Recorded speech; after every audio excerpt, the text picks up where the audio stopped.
How we doing? Hello everyone, we're back! And now with 100% more ring light.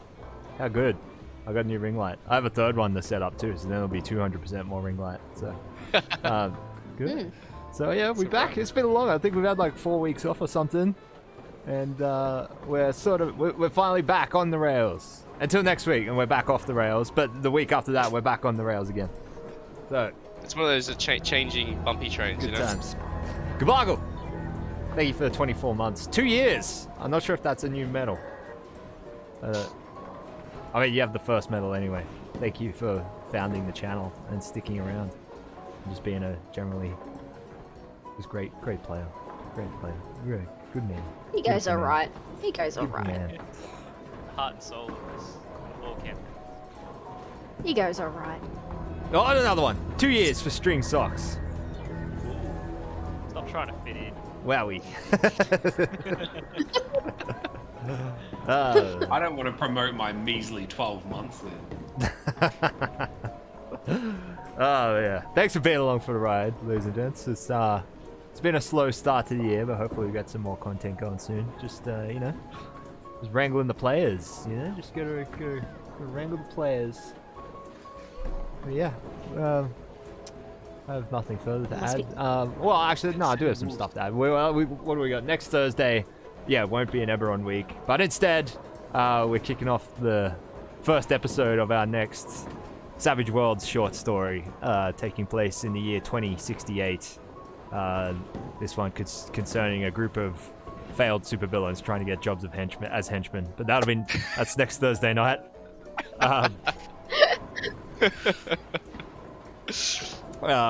We'll have a new player on the channel for the first time. Dave's jumping on a live game, so that's wow, that'll be good times. Surprising. Yeah. Coming out of his shell. And Monday, once again, I'm contentless. I don't know what I'll do on Monday. We'll work something out. Or I won't. I don't know. We could organise. I don't know. We'll have to talk about it maybe off stream. But I'm keen to finish off our Savage World episode as well. I do want to finish that as well, but the reason we're not doing next Thursday's session, the next Thursday's Savage World session on the Monday is because Scott's not available Monday night, so we can't finish that one on Monday. Yeah, okay, fair enough. Oh no! But returning for this episode and the rest of the campaign, we have Michaelisanewok joining us. Got him. I was waiting. It's never not going to be funny. There we go. Michael, what's happening over on Michaelisanewok this week? Nothing. Streaming and screaming. Streaming. Some D&D tomorrow night. Which Very is nice. And are you catching up with your dad this weekend? Probably not. Actually, I'm catching up with my girlfriend's dad. Oh, so there you go. Well, that counts. there we go. Sure. Michael, One of you, Matt. beautiful streamer, beautiful family man. And also, I got my shout out bot to work again. Turns out he was just switched off. Yeah. Please keep me off. Shit. There we go. Please go check out Michaelisanewok. Beautiful man. If you haven't, then you're not welcome here. Go away. Go away. Alright, who's ready to kick it off? I rewatched the entire last episode today, so we can get a good recap going. So, where we last left off. After reeling following a multi-man melee in the streets of Firelight, in which a veritable rogues gallery of people showed up and got involved, leaving a plethora of bodies across the streets.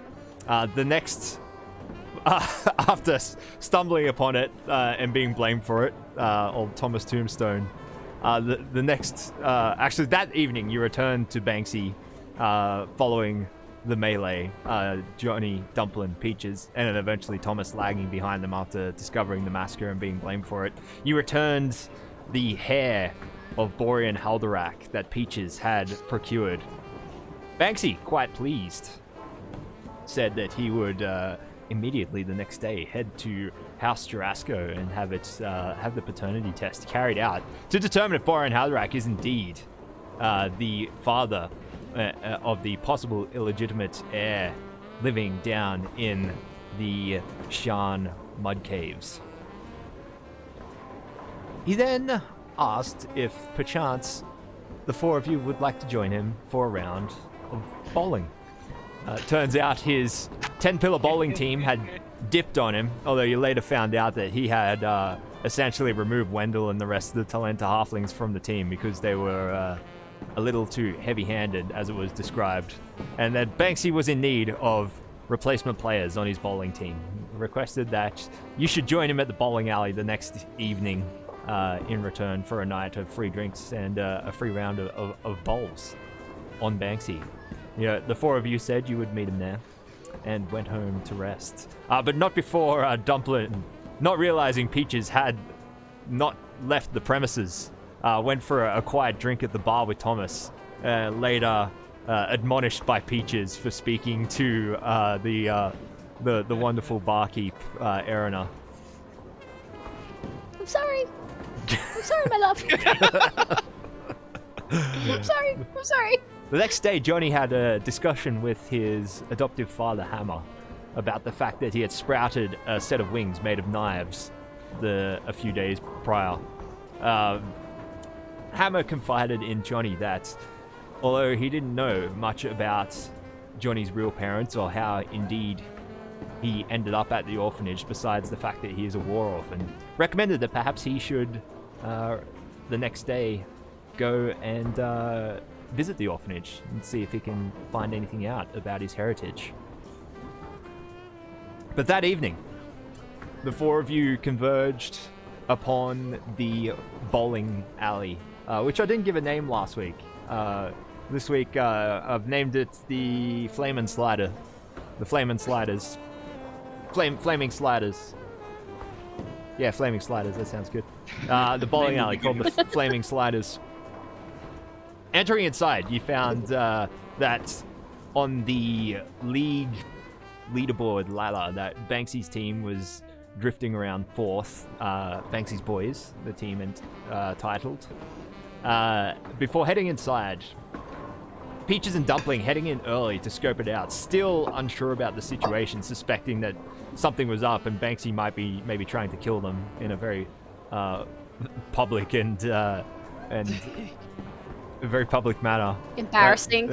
It turned out that, in fact, he had lured the four of you in just for a friendly game of bowls. But as you watch as the Knights' bowling teams filed in through the door, and a bunch of familiar faces rocked up to the Flaming Slider. We'll head over to the bowling alley now. First, you watched as a few familiar faces.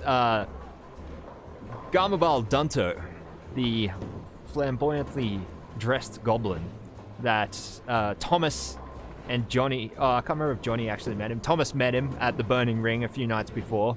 Johnny, Dumplin, and Peaches at least saw him up in the VIP booth at the fighting arena. Filed in quickly, followed by Roy the Scholar, the wonderful, informative troll that you'd met down at Ship's Towers about 24 hours prior, and another orc who the four of you do not recognize. These three seem to be forming a team of their own. Quickly followed by a group of well-dressed, respectable-looking individuals. I think we did reveal that. I think one of you at least recognized the dwarf among them as Borean Haldorak. Surely Peaches would have recognized. Yeah, it might have been Peaches. Oh, that's right. Yeah, because you'd met him like before. Yeah, Peaches and Dumpling. Yeah, you recognize Borean Haldorak walk in with his own team, seemingly. Quickly followed by another team. A group of very rough and tumble looking Dramish individuals. 2 orcs, flanked by an enormous ogre, and followed by a small kobold bringing up the rear.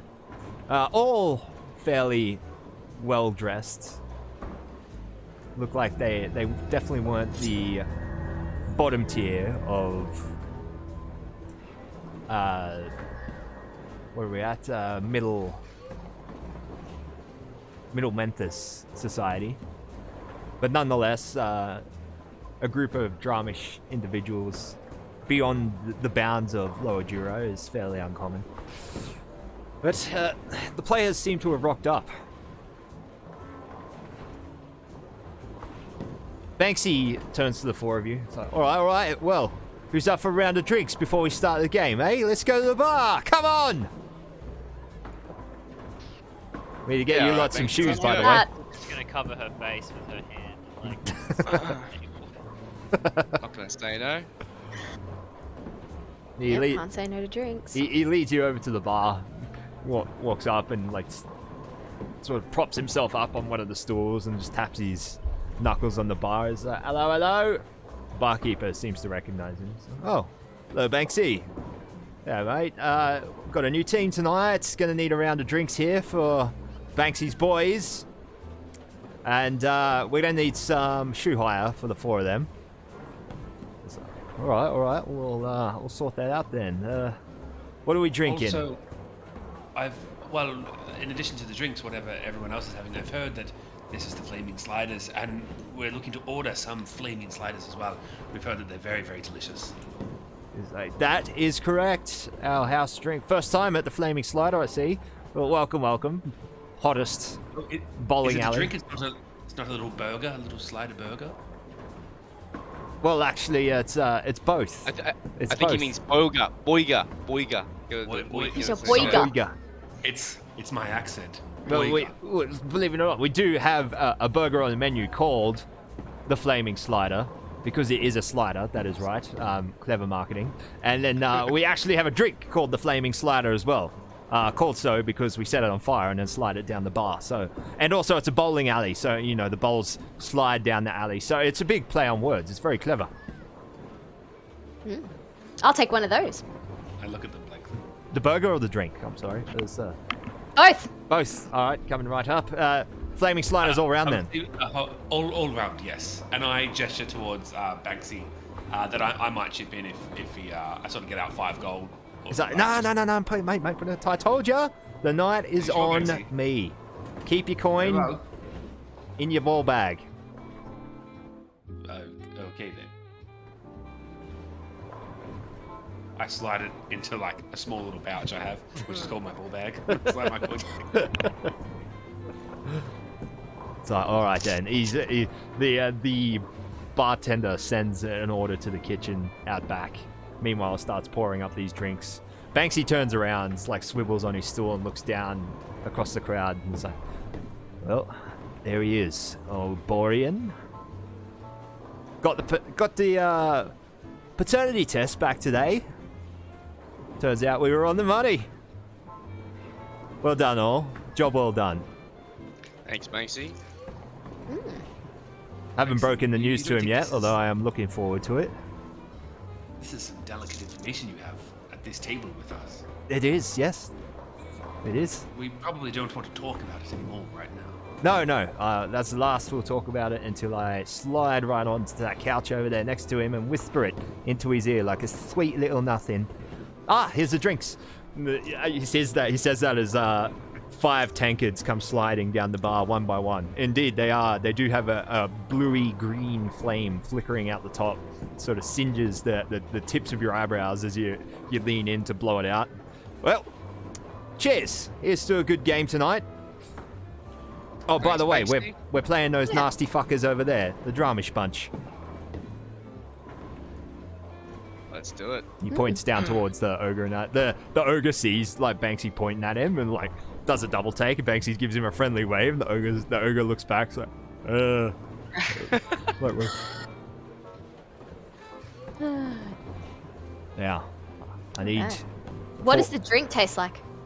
What does the drink taste like? Is it like a fruit tingle? Is it like a fruit tingle? But it leaves like it leaves a literal tingly feeling as it goes down the throat and into the stomach. I can't help but envision a flaming nose. Yeah, that's pretty much it. Right, now I need the four of you to be on guard tonight. Be vigilant. This team, the Green Meanies, they're notorious cheaters. Allegedly. Mm. They don't seem too bright. So they sort of like look over at the dumb looking. Is it ogre you say or troll? Oh, the ogre. Yeah, dumb looking ogre. Like, well, Johnny, you don't have to be bright to be a cheater. And he sort of like glances over at Dumpling and Peaches, and then just like does the tank it like up to the face, like just maintaining eye contact while he's chugging it. As he glances over at Peaches, you see that she's like hunched over the table doing something. What are you doing? You'll find out when you return to the table. Oh, okay. All right. Dumpling's like just avoiding eye contact. Right. Well, here's your shoes. Whack those on. We'll wait for the sliders. No, you know what? We'll have it brought down to the couch. Let's head down and start warming up, shall we? Game starts in 5 minutes.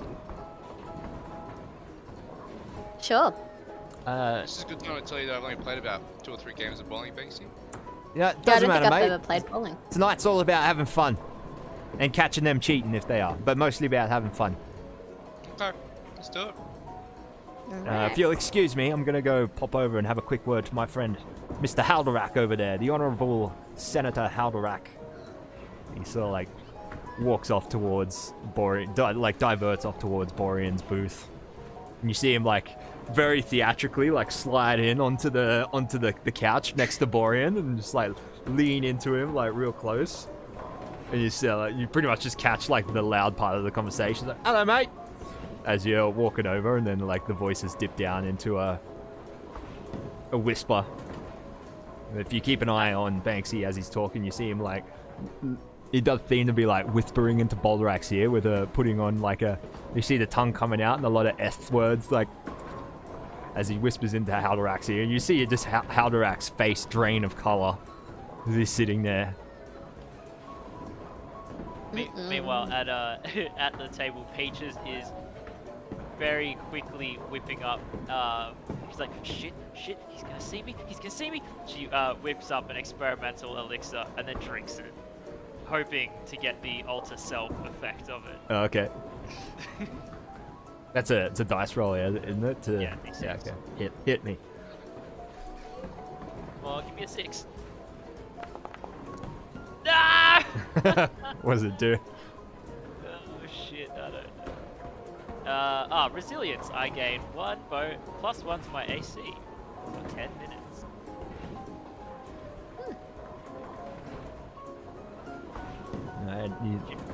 It has the desired effect. You know what? She's like, I feel a bit tougher now. You know what? I don't care if he sees me anymore. So I'm sure he won't even remember you, darling. Not that you're not beautiful, but he was very, very drunk. That's the problem, man. I'll be so recognizable. Yes, but he was very, very drunk.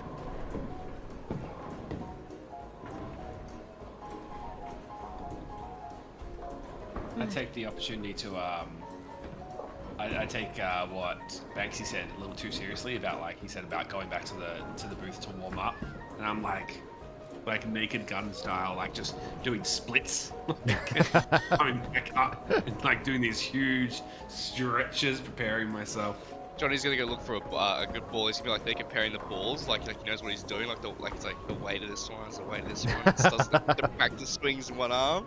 So, Yeah, Dumpling's gonna see, Thomas warming up, and he's like, oh, I should too. Okay. Darling, He's like, practicing.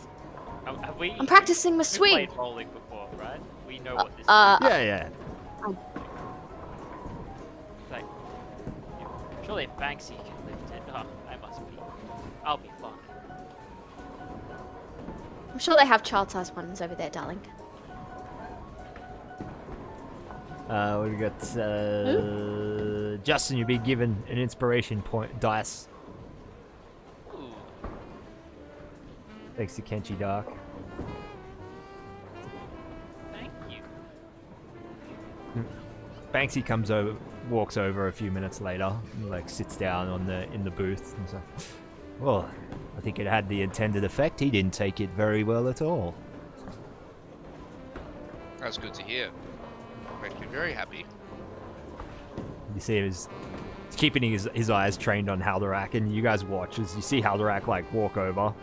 He says something to the rest of his team, and you see the rest of the team just like throw their arms up in like disappointment and confusion. And You fucking for real, Banksy? What? Was this whole thing just to win a fucking bowling league? What? No. Oh, it's a happy bonus. Looks like he's forfeiting. You see him like walk over and like shove his bowling ball into his bag and just walk straight out without looking at anyone, and just out of the venue. It's like, silly fucker. Well, that's they forfeit. Peach is just like, I can't believe this. All of this was just so you could win at bowling. It was not all of this so he could just win at bowling. All right. I thought there were some real stakes here. There are real stakes. This is just bonus, little, Exactly. bit of He's sizzle, council little member for action. Upper Jura, and we have the upper hand. The family has the upper hand over him again. And also, if we win tonight now, the Banksy's boys will rocket to second place. So, happy days. Well, when does it start? It should be whenever the green meanies are ready, I guess. So I'll just be watching, right? Because it's 4 people per team. Ah, shit. There's a goblin also with them. Someone else is also there. Somebody's there. I do think that you did. I remember you describing that there was like a group of them that came along with them. Yes. There's also a goblin. You see a goblin prop himself up into the chair with the scoring pad, like the little desk. He looks over and gives you guys a thumbs up. Give a thumbs up back. Yeah. I'm gonna go over and check the card to see if it hasn't been like pre-filled. He sees you approaching. He covers the card. He's like, "Hello, darling. What do you want?"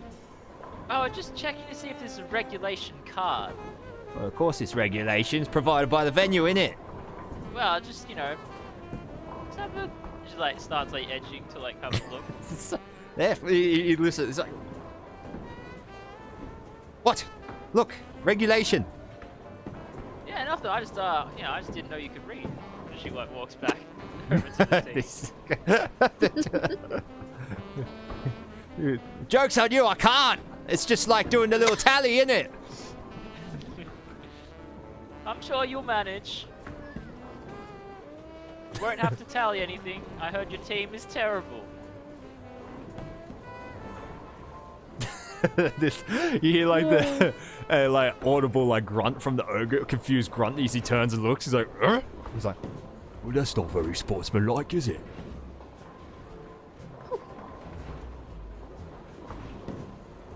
Yes, I'm sure they'll do a fine job. A fine job. Listening Now, to Banksy before. He said they're notorious cheaters. Yeah, but kind of look, are nudge. you a god at this game? Because I'm not that great. So now you put stakes on it. Well, Banksy already said the stakes weren't that high. Yeah, but you've had to go and rile him up now, haven't you? Calling all names and saying he couldn't read. Poor little goblin. Look at He him. couldn't read. You look over, he's got the pencil like in his nose. He's like, nah. Okay, bad example. Digs just- out yeah, I like a just big point green at him. booger. It's like, it's like, ugh. No, it was like- One of the Yeah, I orcs just comes point, like, over. over my shoulder. Yeah, go on. But I say yeah, no fair call, words. fair call, fair call. Whoa. One of the orcs stands up, walks over to pick up his ball to take the first ball, and walks over to your booth first. Like sits, drops the ball like unceremoniously on the floor. So it's like, dung, dung, dung, and then he's like, I hope you're ready for this tonight. I'm gonna hit those pillars so hard, your ancestors are gonna feel it. How you doing, Banksy? Picks up his ball again and walks back over to the lane. Who the fuck is that? Little bit of a dick, isn't he, Banksy? Yeah. So is he not able to speak and hold something at the same time? Is that too much brain power? It was a power move. Power move. It was a power Brain move. power. He's right. It was a power move. Conserving his brain power. I know a power He's move. gonna must need be a one. Out of the power move playbook. You watch as the orc goes over, makes his bowl.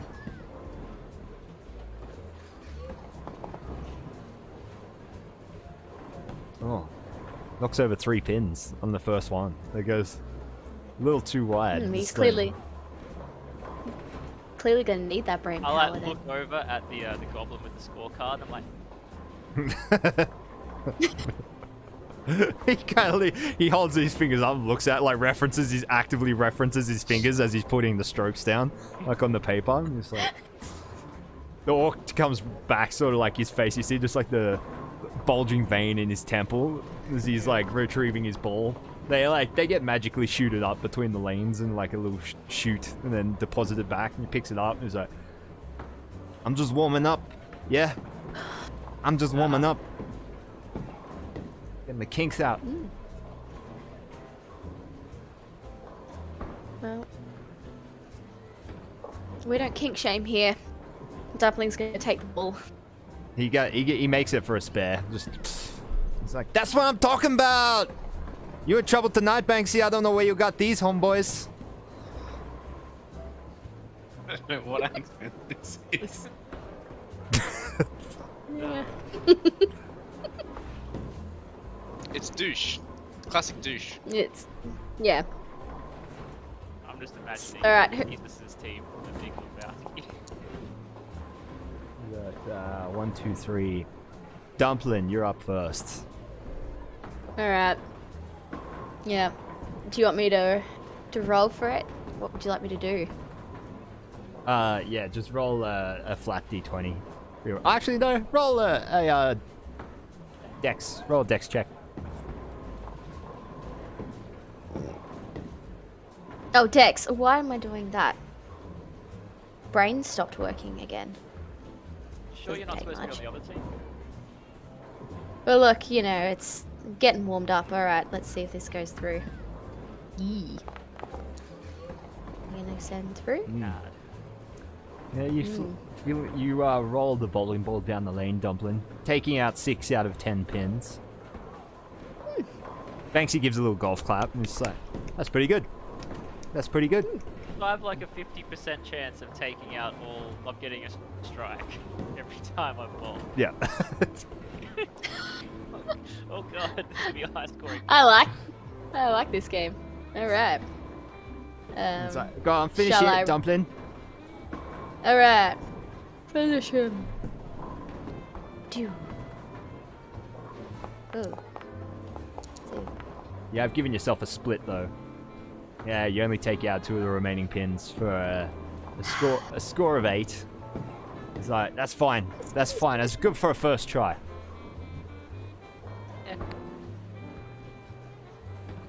Thank you.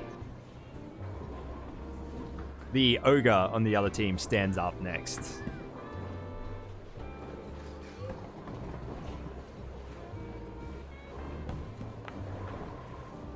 He takes like a very like twinkle toes like quick step run just before the line and just like holding the ball directly above his head and then just like down and just arcs it underarm. It doesn't touch the ground until 3/4. Like a softball pitch. Yeah, like a softball pitch. It doesn't touch the ground until about 3/4 down the lane.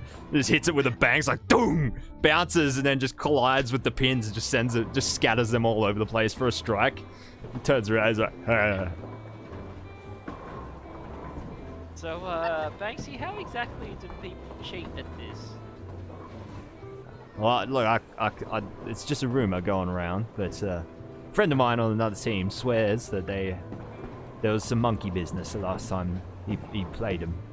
Yeah, but like what? How are we supposed to know what to look for? Well, I don't know. Look for anything, obviously. I don't know. Maybe they're rubbing wombat fat on the ball or something. I don't know.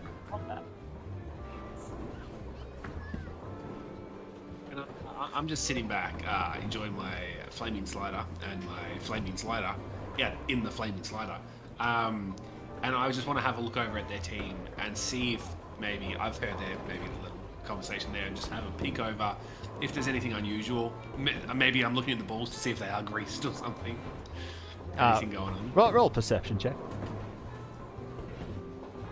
Oh, I just accidentally kicked performance. Sorry. They're right next to each other. Oh fuck me. 3. No, as you like crane your neck and like look over towards their booth, the ogre sits down right in front of you and just blocks your view entirely. He puts an arm up on the couch behind him and turns around and like makes eye contact with you. Oh, hello. What business are you in? Murder. I am in the murder business. Ah, all right. I'm just kidding, of course. No, I've I never get it. killed- Finance sector. Me too. No, I'm a paper boy. Ah, all right. How's that working out? How's the paperboy business? I usually make about a gold every 6 months. It works out well. Well, understandably, you're competing against House Civis and their little fleshy messengers, aren't you? Basically, I actually have an outfit that I have to wear. A few people know about this, but I have to get into the outfit. And most of them are just humans, but. Listen. Anyway. Yeah, good one. And I slap his fleshy arm. He reaches over with his other arm to give you a handshake. He's like, You may call me Homunculus Joe. Homunculus Joe. Oh, yeah? Correct. Yes. Oh, well, not pleasure to meet you. Maybe if you're lucky enough after this, maybe I can show you my suit. Roll a persuasion check.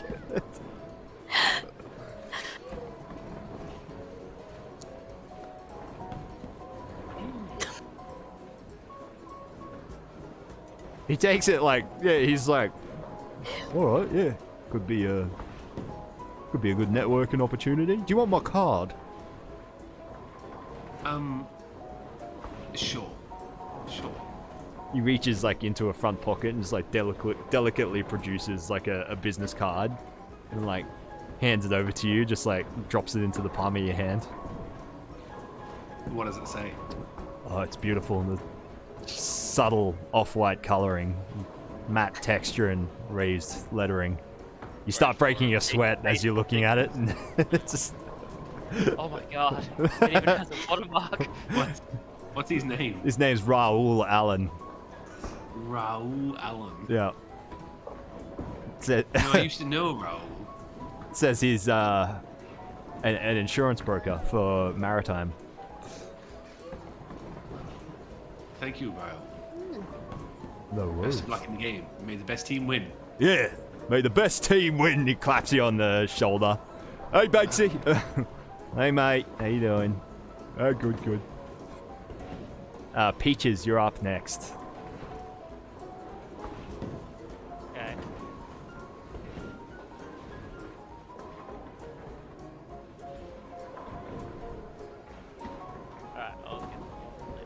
Alright, alrighty. I'll find the lightest bowling ball that I can. How heavy is it?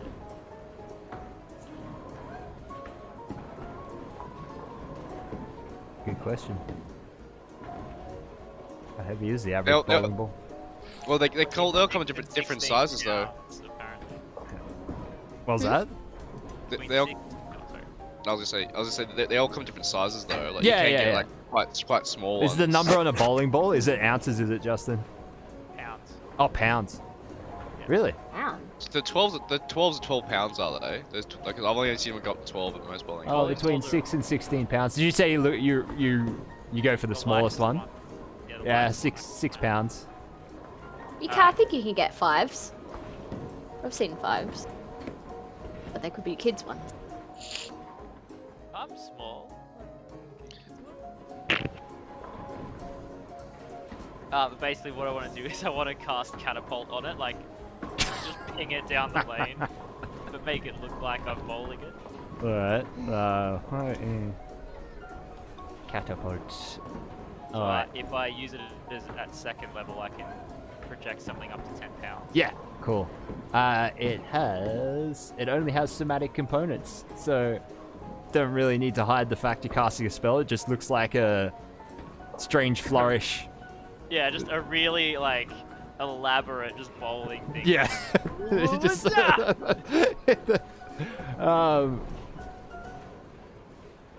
Yeah, roll a damage roll for catapult, a second level catapult then. Nope.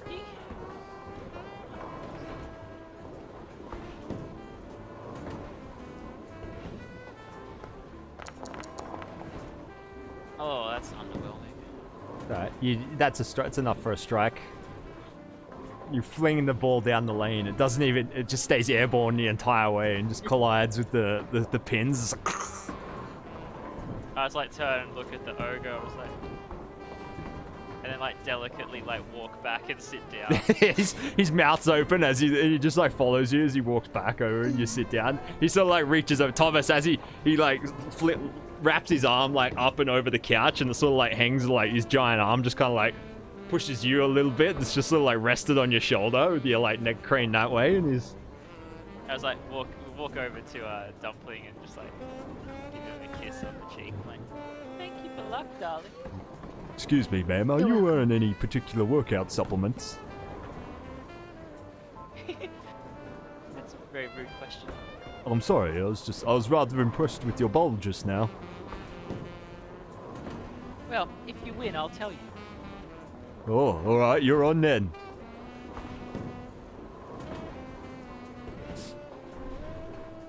Next up is the little kobold.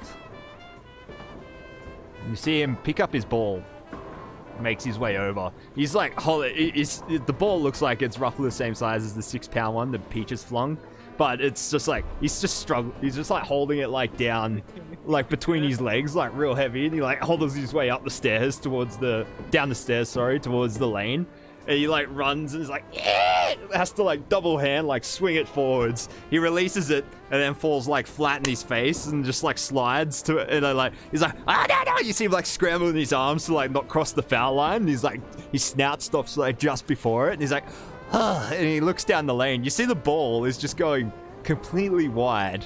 Looks like it's going to go for a gutter ball. And then at the last second, it just diverts direction and just beelines straight back towards the center pin. And he gets a strike. He's like, he jumps up and Peach down, is like just gonna, celebrates. like, jump out of the chair. She's like, what?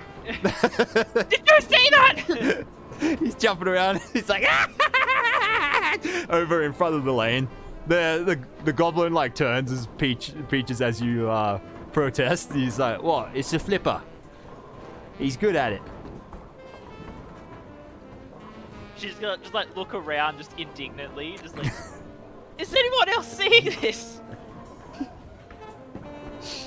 Market 0. He's like, what? That was a strike fair and square. Clearly cheated. He put spin on the ball. Market 0. I don't fucking think so, mate. I'm marking it 10. Strike. Look. He does that, and he references his own X he's making with the fingers as he's drawing it. Strike. She's just gonna turn and look at Banksy. He's like, are you gonna stand for this? Well, it's the flipper. What? He's always, it's like his signature move. I ain't no fucking I've ever fucking seen.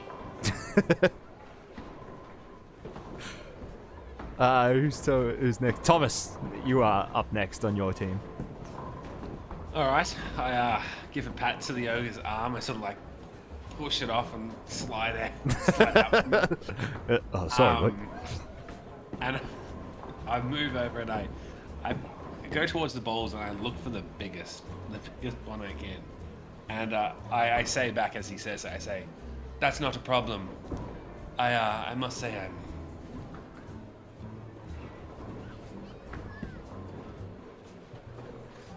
pretty good with big balls." As I grab them. Oh, As I heave it up and hold it, balancing it on my chest. You could say I have some expertise. I'm gonna go run and just try and like throw it down the alley. right. Oh, Jesus. Am I doing a dex check. straight dex check? Except strength either. Strength or dex. Ooh. Dex was a better option anyway. Oh, 5. Hey, you like heave it down the lane, not with the greatest of accuracy or grace, but it rolls down. Takes you out half of the pins. I sort of brush my hair back and I'm like, sometimes I just need a little bit of playing with them to get them right. And I go for the second one.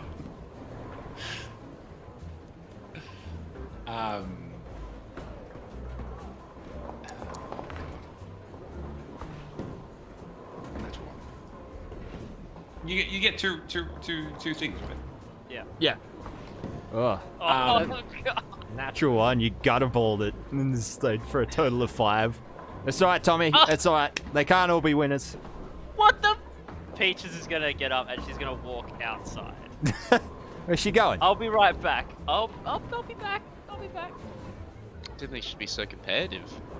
She's gonna walk outside, walk like reasonably far away from the bowling alley, and then I'm gonna get a coin out of my pocket. I'm gonna use my last thing of magical tinkering to record a voice message onto this. And the voice message is Peaches is just gonna scream as high pitched as she can. And then record that using her magical tinkering, so that whenever she taps the coin, it's just gonna scream. So from outside the venue. Yeah, like she's gonna walk far away so they don't hear her, Oh, okay. and then come back. While Peaches is gone, the other orc steps forwards.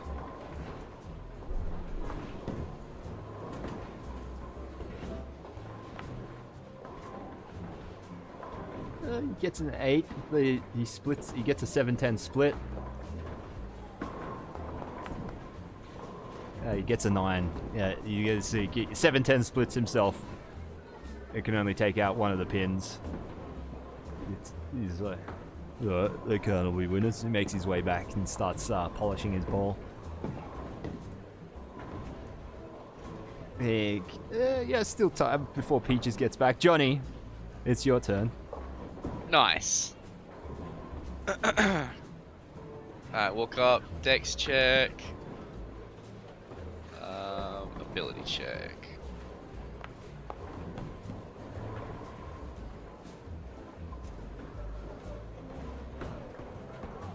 I threw it. That's pretty good. Yeah, That's pretty good. Can I want that to be like a fucking like pin shot. It's like fucking boom. Straight, yeah, high speed, straight down the middle. Yeah. Instant strike. Bex is Instant like, alright, strike. Johnny, that's it, mate. I'm gonna turn around. I'm gonna like lock eyes with the douchebag that came up and do like the little like hip thrust, like.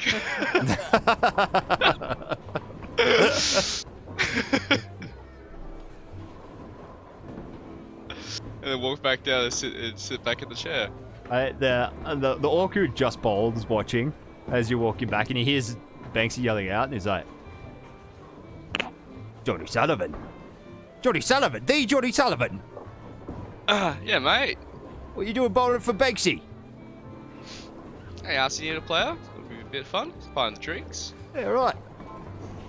Banksy, you tell me you're rubbing elbows with, you know, the sort of D-list celebrities. Very impressive. He's like, yeah, man, Johnny's a very good friend of mine. He's a good boy, aren't you, Johnny? I try to be. Yeah. Little cheeky wink, Yeah. yeah. Yeah, if you're lucky, he might give you an autograph later on the ball or something. He's like, oh, yeah, I like that actually. Will you sign my ball, Johnny? Yeah, I'll say ball, mate. No worries. Oh, fantastic. Well, after the game was Yeah, of course. Peaches makes her way back in, and it's Banksy's turn. Oh, how's Banksy gonna go?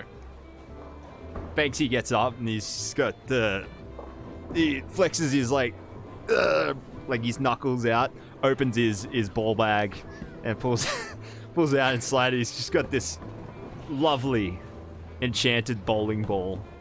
It's just got like a dark singularity swirling around inside of it, and just carved in flashy words. Some enchanted, like, flashing words around the outside of the ball. It says, bad motherfucker. And he like blows on his fingers, like, and then, like, it's the ball, and then it runs up and goes for the ball.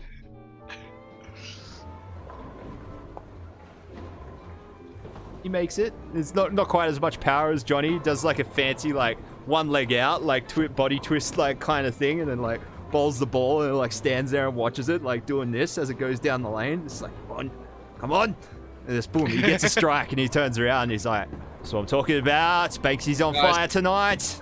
Nice, Banksy, nice. Thank you.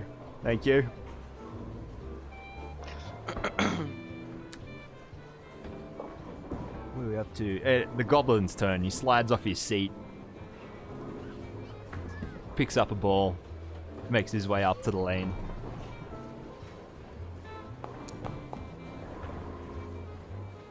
Hey, he bowls with pretty good technique. He gets a strike. So,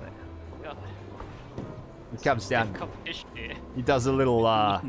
He comes down, doing a little strut on his way back to the table, and does like a little half step thing, like steps forward, steps back, and then steps forward again, and then makes his way up, pushes his way up into the chair, and like you see him like doing that and marking his little strike on the page. Turns around, looks over to you, Peaches, and. Dumpling, you're up again.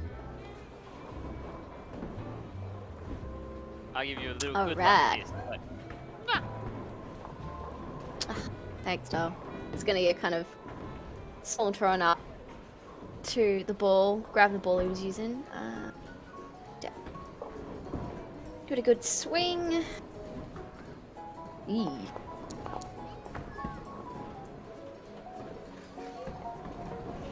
Doing very great. Oh.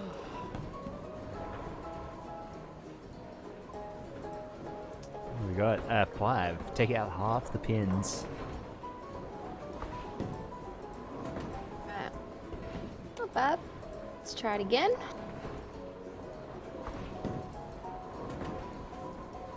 Oh.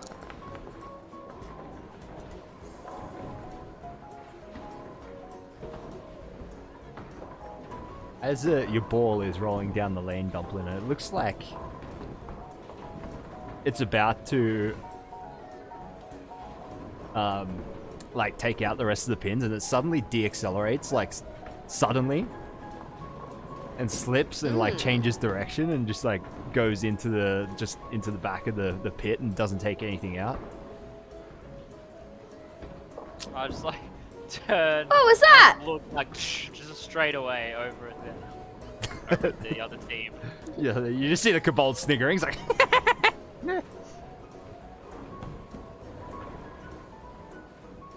The goblin turns. The goblin looks at you and he's just like. She's like, she turns back. She's like, anyone for drinks? I Oh, say yes. I will come along with you. In fact. Oh, yeah, that's a fantastic idea, Peaches. Thank you very much. Here, I let me love give you the one, money Peaches. for it. Oh, just put it. Tell him to put it on my tab. Okay.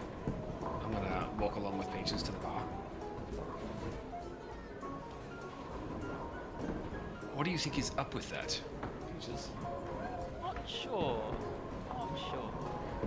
Do you think there's some sort of magnetic contraption at the back of the alley? No. But now that you've mentioned it, it could be. I wouldn't mind taking a peek. And I'm genuinely curious how this thing works anyway. But perhaps there's something down there. Something Yeah, under the we floor. get to like change lanes. Is that something that happens at half time? I'm not sure if that's how it works, but we could ask. You know, maybe this one's, you know, the lane that we've got, maybe it's slightly angled, you know. But I don't know if it's an angled thing. Did you see that guy, Jack the Ripper, whatever the hell his name was? It just swung straight back on course. I know, it's ridiculous. Suspicious, you could say. That's great. His name is now. His name is now Jack the Flipper.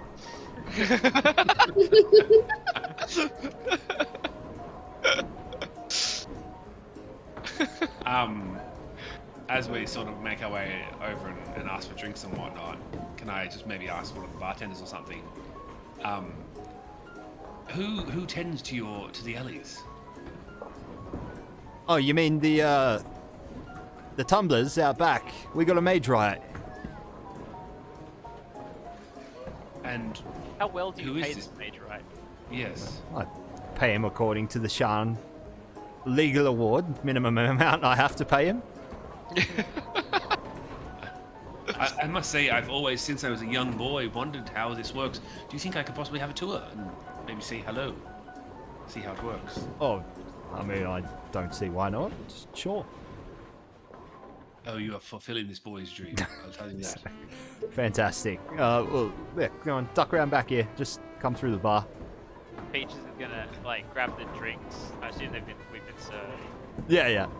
She's gonna walk back. I'm gonna have like the enchanted coin in my hand. And as I walk past, I want to time this so that like when one of them's about to bowl, I'm gonna like drop the enchanted coin. I'm thinking just in one of their drinks, be like, oh, that means you've got a scarlet. So, like, just doing it, like, blatantly in front of them. Yeah, it's like, oh, actually no. I'll walk past and just drop it on the ground as I walk past.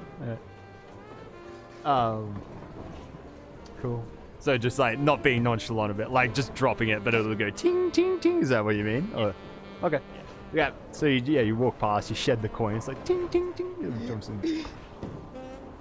You see the ogre, like, turns to...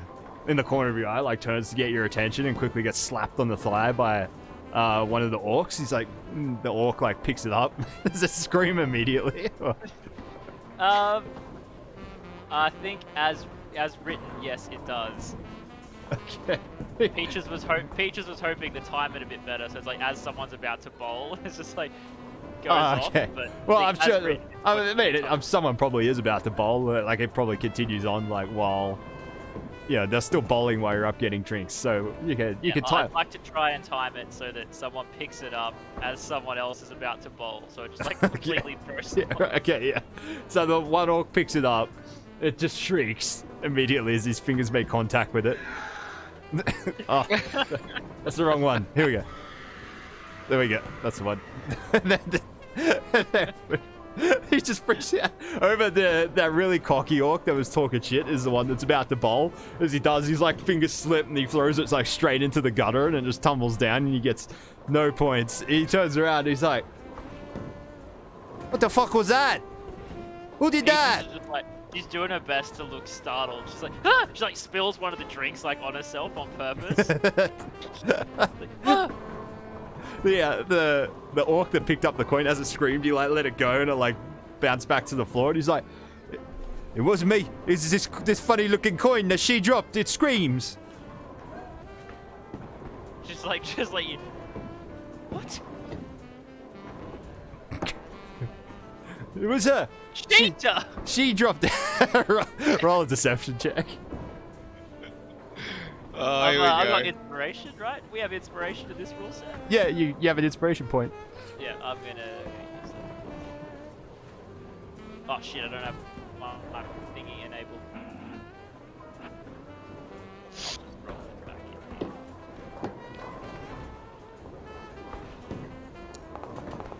fuck! No. Ooh. That wrong. Oh. My deception is +2. What's this? A 15.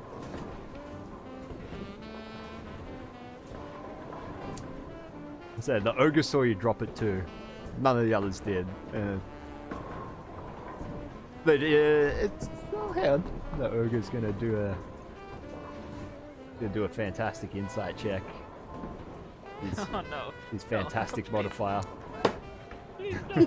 You gaslight the ogre and he's like, you see him like go to retort and he's just like, He's like, I'm telling you, it was her. He's like, Banksy stands up. He's like, look, come on, mate, just kick the funny coin out of the way so it doesn't cause any more distractions. But I am sorry, mate. That is gonna be a 0. Try not to drop the fucking ball next time. He Go on, Banksy. He looks around at the rest of shit. yeah, he looks around at the rest of the team to back him up in the loud laughing. It's like that gif of Ray Liotta laughing. He's like, Oh. Yeah, what an idiot! His just face is going. This is just beetroot red as he goes for his second shot. I look over at the little goblin and I like raise my unspilled drink. He's kind of oblivious to what's going on. The orc manages to get a spare on his second shot, and he's Oh, like, fuck's sake. so it'll do. Meanwhile, out back, Thomas, the barkeep, like opens the door and beckons you into the back. They got the kitchen in there as well. This like half elf turns around, just like grease splattered apron, and turns around from the grill and looks at you and just like gives you one of those. Goes back to the grill. The barkeeper like point, yeah, tumblers are through the kitchen there. Head on through. Don't touch anything. No, of course. I'll make my way. And I try and make my way sort of awkwardly, outwardly, like awkwardly as I sort of walk towards the door. Yeah. Is the chef turned away from me? Yeah, he's just back to the grill. I want to have a look around and see if I can grab something like a cleaver or something. Okay. Yeah. Roll a. What are we doing? Roll a sleight of hand check. Jura Disintegrator is at it again.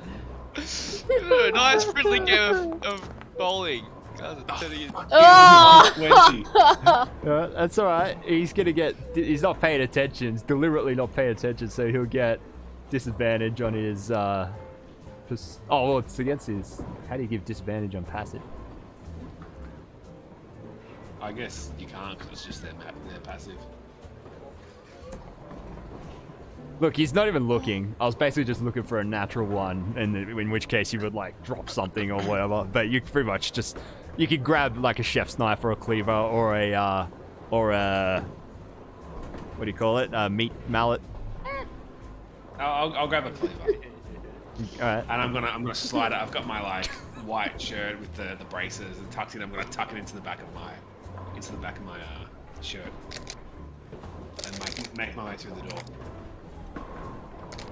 Alright, so as you walk into the room, into the backside of the tumblers, so where, in real life, there's a machine that churns the pins back into place and spits them out and sends the balls back. Instead, there's a mage, right, frantically running up and down the 6 or 7 lanes, however many there is, with a wand, and he's just like mage handing the ball like into the tube and sending it back. Like he's running back up like another ball. He's like. Mage hands it up into the tube. He mage hands like all the pins back to get back into formation. Like puts them all down. He turns around. He's frantic look on his face. He sees you enter, just like sweat like beating down his face. He's like, "Hello, who are you?" Do I see him like shaboom badass motherfucker? Like, goes flying back. Yeah, that's it. He's like, "What are you back here?" I'm fulfilling a boy's fantasy. My fantasy. I've always wondered what was down here, how this all worked. This is how it works. It's just me back here. And he's like runs up to the far end. He's like mage handing like a bunch of pins back into formation, whilst just with his hand grabbing a ball and like slamming it back into the tube to send it out. And he's like, "This is it. Look, this is the magic." Oh, and it is absolutely magic, of course. I have to ask, is there ever any cheating or anything like that goes on? Any bribes or anything that... It's not on my watch! It's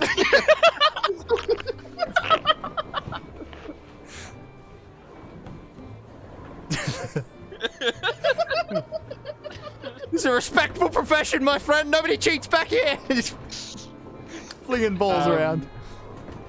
Of course, it is a respectful position, of course.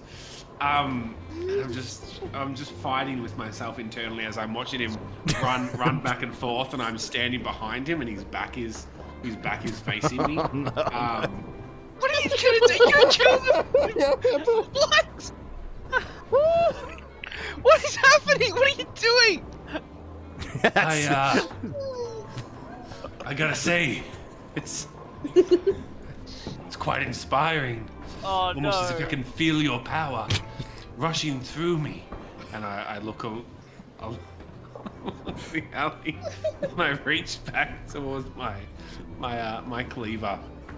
And with my hand on it, I just think for a second, and I don't know, I let my hand go, and I say, thank you for your time, Mage Right.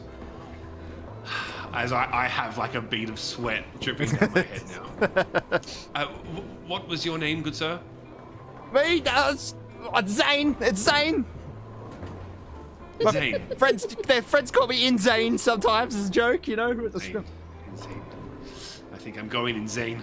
Farewell, Insane. And I turn away and walk off, resisting the urge.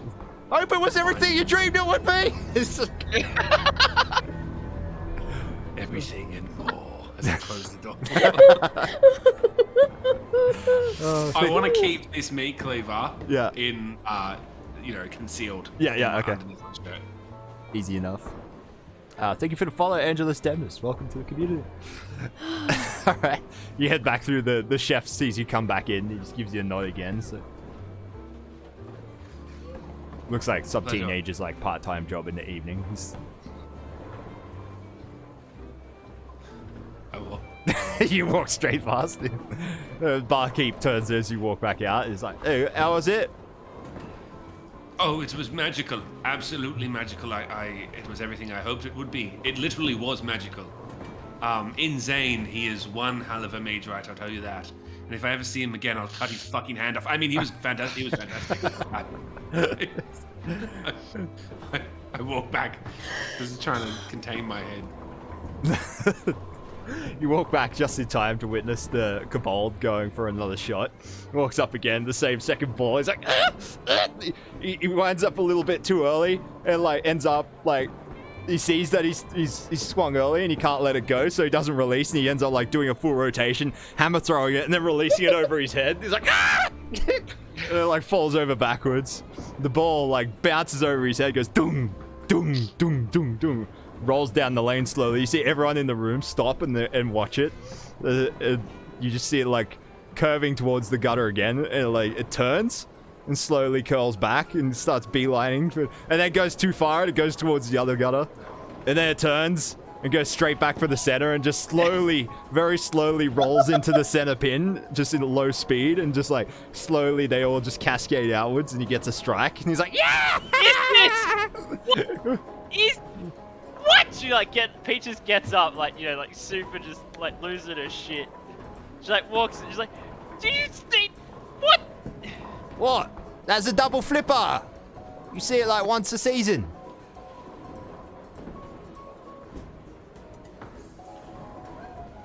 She's like just standing there like huffing in like an indignant rage. She's like, even Banksy's applauding. He's just like he stood up as well. He's just like, what? Crazy here? Is that what's going? I'm just gonna kind of like put my hand on her shoulder and just like, just sit down, sit down. This one isn't the one that approached Johnny and wanted the autographed ball, right? No, that was the orc. It was one of the orcs. This is the orcs. And the orcs are still there, right? Yeah. The kobold's like celebrates for a little bit, and then he stops, and as he's waiting for his bowl to return, you're just like rubbing the back of his head. It's got one of those cartoon bruises, like the hairy skin-colored bump on the back of his head from falling over. And he like rubs it and like massages it back into his head, and then like retrieves his ball as it gets shot out, and like heaves it back to the booth and sits down. He sees Peaches, he sees you just like staring daggers at him. Just gives you a big toothy grin. He's like, "Ee!" I sit back down as I'm coming back. I sit back down in the booth next to Peaches, and I'm like, "It's insane. It's Fuck that guy." No, it's literally insane." Huh? Never mind. I keep watching. I believe the word is insane. No, Zane. Sane. Sure. That's I stare back towards the game. Alright, where we at then? Next up. So while Thomas was gone, it was pretty much like a round happened. We got up to the kobold. And now it goes back to, Thomas, you come back just in time for your own turn. Alright. I go over and pick up the ball, and I say, "This isn't the first time I've fingered balls today." And I pick up one of the larger bowling balls, and I'm gonna go and roll it. It's Beyblades. Let it rip. Ooh, let it rip, yeah. Oh, deck save. I did a save, sorry. Nah, that's cool. It's probably the same. So, 13. That's enough. You get a strike. Excellent. Rolls down the lane, just slowly, just on target. Nice strike. Banks. That's it, Tommy. Look at that. Oh, Brutal yeah, and Tommy. efficient. Brutal and Go. efficient. I can be more brutal if you want, though, Bexy. Mate, you be as brutal as you like.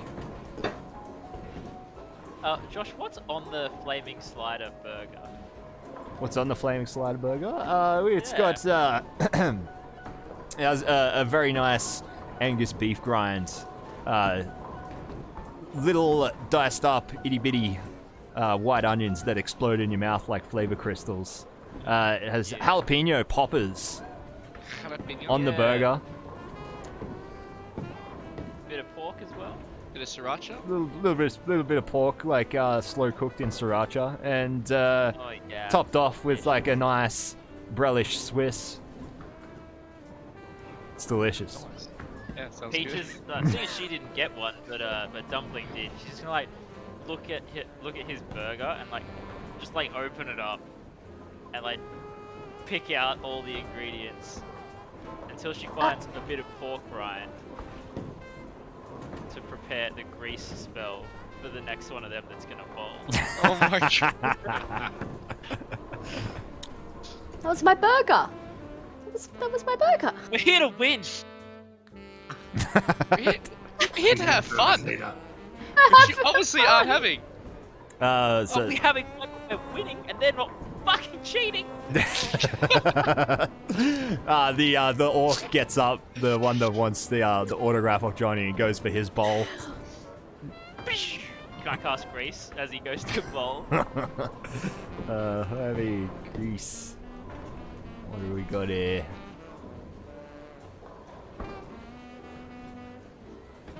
Ooh, vocal, somatic, and material. Alright, so you're gonna need to make a deception check to hide those vocal. Actually, you're gonna be, because you're not bowling at the time, you're gonna have to make a deception check and a sleight of hand check to pull it off without being noticed. Oh shit. Don't do it. Alright, here we go. Grease is the word.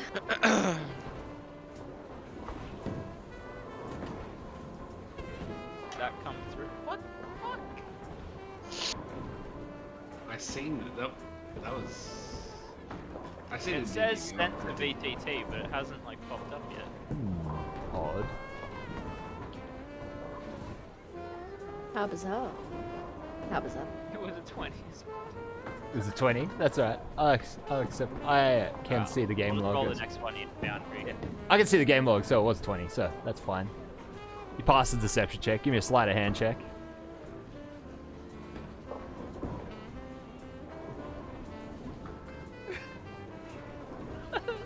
Oh dear.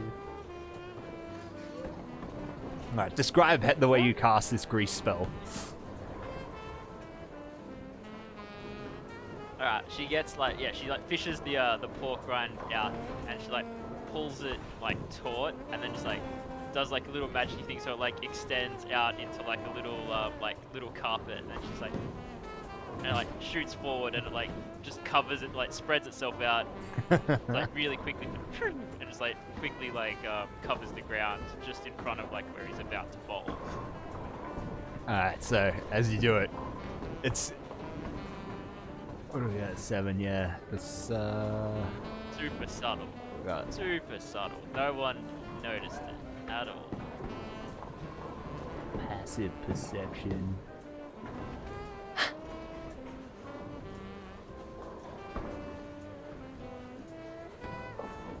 Hey, you'd be surprised how low some of these guys' passives are. The ogre has an 8, but you just got below that. Yeah, even the ogre notices. They watched you grease this lane up. The orc like go the ball. He slips. He's gonna roll his. He's gonna roll. All I need is for him to release the ball. That's all I need. He's gonna roll his deck save to not slip. He fails. He slips. Releases the ball. Just dunk, like rolls into the gutter and slowly rolls down. He like slowly gets up and it's. Like this footage of like baby elephants trying to stand up in the mud, and they're like just keep slipping all over the place. He's trying to push himself up like onto all fours, and his hands slip, and he falls again, and he keeps like slipping and scrambling. He's like, "What is this?" And the ogre the goblin like gets up out of his chair, and he's like, "Cheaters! Cheaters! She's using magic. She greased up the lane there." Well, I just sneezed. What the fuck? That's you sneezing, love. You should probably see a doctor. There's chili in the burger, and I was just like, You like, honestly expect us to like, Banksy, you have to be disqualified for this. You have to forfeit this game. Shit. While this is happening, Johnny's gonna go help the orc that's slipping. Okay. Yeah, you're just genuinely helping him. You're just generally helping him up, yeah.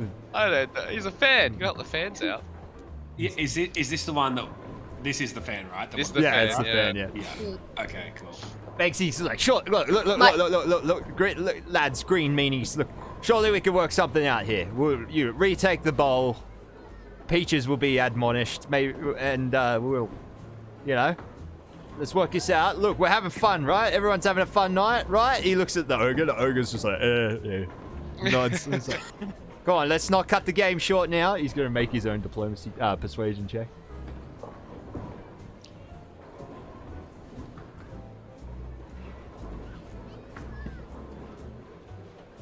While he's sort of saying that, I'm gonna maybe whisper to Johnny and be like, look, if you'd be open to it after this game, maybe we could take that orc just out the side. You can autograph that board for him. I'll tell him to come meet us there after the game. No, just do it here. It's fine, man. It's all good. Well, you don't want that kind of information getting shared around with all the people, forgery and whatnot. There's very Nah, it's fine. It's fine. I don't want it all. It's good. Spread the word. More people know about Johnny Iron Hands, the better. More people put on fights and stuff. Yeah, of course. And then I'm not sure, depending where the orc is, I want to sort of walk away and sort of help him, pat him on his back or whatever if he's getting back up. I'm gonna whisper to him, look, if you know this, but Johnny has a fight tomorrow night, and I've got 2 tickets for you right here. Oh my god! Is that really? Absolutely. I'm management for him. Roll a deception check. Oh my god! Why is he like an actual serial killer now? I'll give you. Trying to get I'll give you this over advantage. match, I'll come give you. It's for a purpose. I'll give you advantage. Why does it have to be this poor orc though? I didn't do an advantage. I was just That's all rolling. good. Ooh. He's like, really? How much do you want for him? Oh, for you, my friend, they'll be free. But you have to. All you have. I have some flyers rather in my around the back. I have a briefcase out the back. You'll just have to put up 2 of them, and I'll give you the tickets tonight, after the game. Oh, yeah, that sounds fine. Hey, you know what? He calls out, Banksy, it's all right. I'll retake the bowl. She doesn't pull any more funny shit tonight. He's like negotiation going. He was doing okay, but now that the orc, the one that got victimized, has been won over by the ticket thing. Oh, damn it! I was hoping that they were still arguing. The other orc is still arguing, the cocky orc. Look, Peaches is arguing about cheating. Maybe you should look at your own fucking teammates before you start accusing us. That little kobold, I've never seen anything like that in my entire life. Is that even legal? Look, just because you've not ever seen this kind of athleticism in a man, honey, doesn't mean it don't exist, alright? Oh, do you want to see some athleticism? You want to come outside with me now, you little kobold? I'll show you some fucking athleticism. Hey, why don't you pick on someone bigger than you? Stop picking on him. I'd pick it on whoever's cheating, but it's just this little man with his small man syndrome who has to cheat. He's like, Banksy, where you get this one, huh? She's no good. He's like, That's my wife, sir. No good, huh? Good. She's like gonna go back to the table. And We either settle this now, in alleys, or we go out and we settle it out in the streets now. I'm just looking for an extra way in. the orc's like, no need for that. Look, I said I'll retake the bowl, we'll clean up the lane. As long as there's no more funny business from the redhead over there, it's all good. It's all good, Banksy. It's all good. Sit down. Sit down. He like put it to the other orc. He's got like you see, like, hand on his Peach is shoulder. like putting together like the components for a Molotov cocktail. the little goblin looks over. He's like, "What's she doing now? She's doing something." She like gets halfway through, realizes people are watching her, and then like takes like the wick of cloth out and just like starts drinking it. Johnny's gonna go shake the hands of the orc. It's like, oh, thanks, mate. Appreciate you letting us keep going. Yeah, it's all right. It's all right. Yeah, just make sure she doesn't do that again. That actually really hurt. I think one of me lumbars has popped out. Oh, Oh, shit, mate. Got a good physio if you want a recommendation. oh really? Yeah. Lower Duros, the prices are pretty good too. Yeah, right. Well, I live in Lower Euro, so. Oh, it works so well. Might another bloke. All right, let's get this game back on track then. All right, we got 1 round left, eh? And by the looks of it, this is the decider. Whoever takes this round takes the game. Second place. Let's go. Let's go. All right, it gets kicked off. Dumpling, you're up first. Alright, Dumpling's just kind of hard glaring Peaches. Be like, no fucking funny business. What? Sit down. Dude, Sit down. motherfuckers. Sit down. Alright. He's gonna go up. Just nice, easy, simple shot. Oh. Oh. So that's That's pretty a good. dumpling last Yeah. frame. Well done. Yeah, Well done. That's it. Nice dumpling. We call that Coming the in dumpling clutch. dunk. Call that the dumpling dunk. Yeah. Yeah. Good. Come on, mate. Yes, good one, Bexy. The cocky orc makes his way up, gets his own strike. Turns around, he looks at you, makes eye contact with you, Johnny, and does the hip thrust. He's, Oh, yeah, real creative, mate. Well done. Think.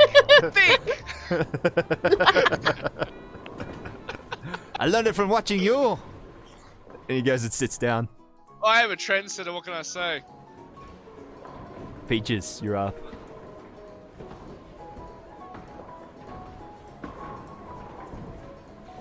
She like looks at Dumpling. She's like,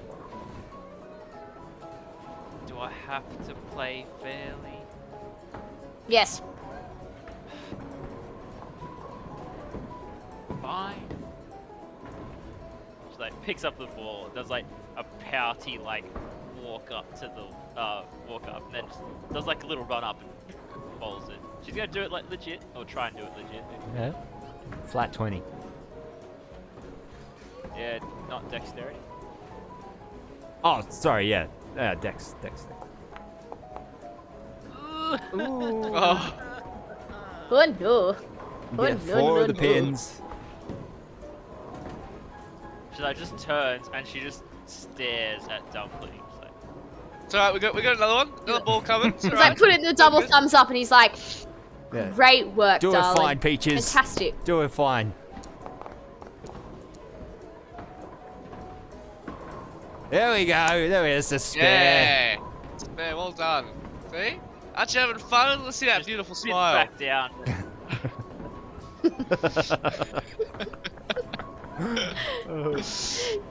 Dumpling's gonna like look at Banksy, be like, roll his eyes back, oh, women. The Kobold gets up to make his next bowl.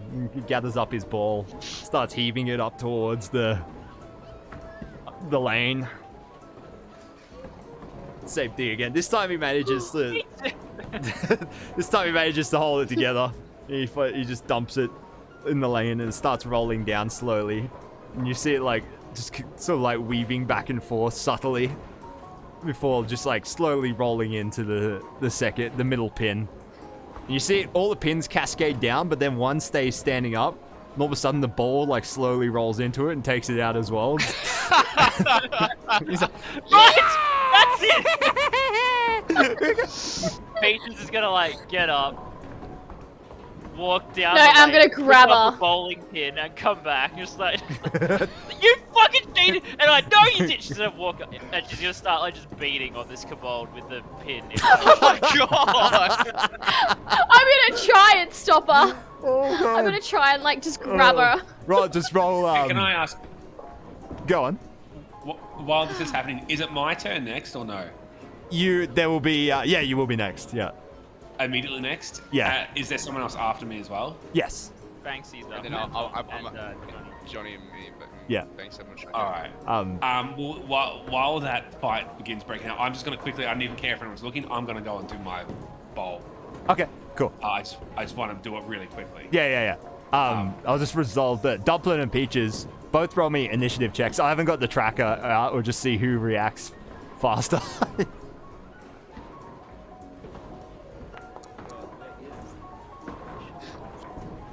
Gotcha.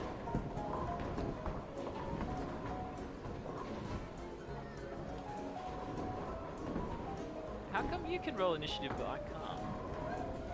Because I'm better than It's you. like it says there's no active. Actually, it's the D&D Beyond one doesn't check for an active combat, I think. No, it's not my character sheet in Foundry. Oh, it's not. Oh, That's right. weird. Have you got it Yeah. set to push to Foundry tabs? There's Sorry, like. I'm rolling this from the character sheet within Foundry. Oh, okay. Yeah, the one within Foundry, that'll be. It won't roll if there's no combat setup. Sorry. Moments.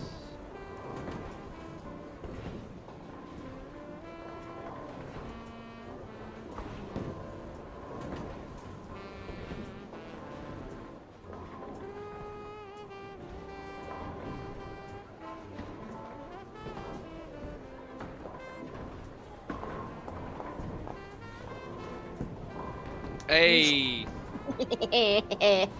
Yeah, Dumpling. You like make it down and grab the pin before Dumpling like catches up with you as you're on your way back, just brandishing the pin, running up the lane.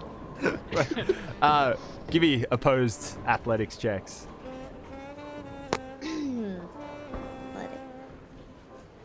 Or Peaches, you can use acrobatics. Oh, the. Oh! Ah. Oh. The nat 20 boys and girls. Yeah, so that's Just like if he struggles, like flip out of this one, you fuck! Just like gonna throw the pin at him, it becomes clear inside being restrained. Just like tosses the pin at him and then like just flailing. roll me. Give me a roll to hit for the pin. Oh, I don't even care if it hits him. Okay. I want to see. You might maim him, seriously. Yes. Okay. Fair enough. Just what do you want me to roll? Just good question. Just do you have a ranged attack? Just whatever ranged attack you have on you. I just have unarmed strike, crossbow, or sling. Yeah, just roll the crossbow. It'll be the same to hit. Okay.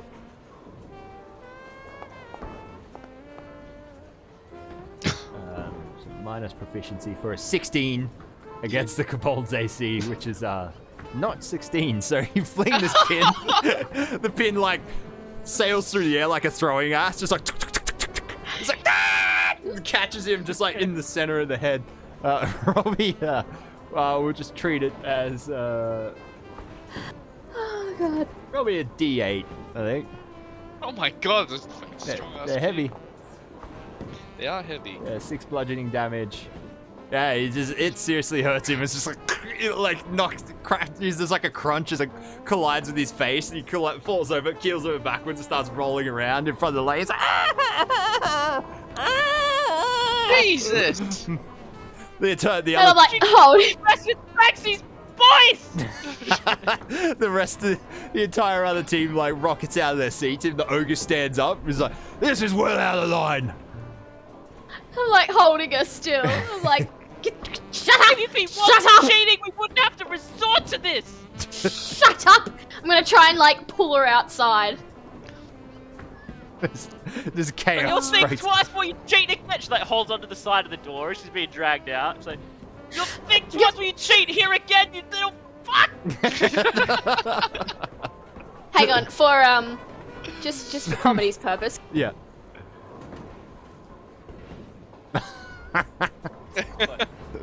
You bitch, you fucking...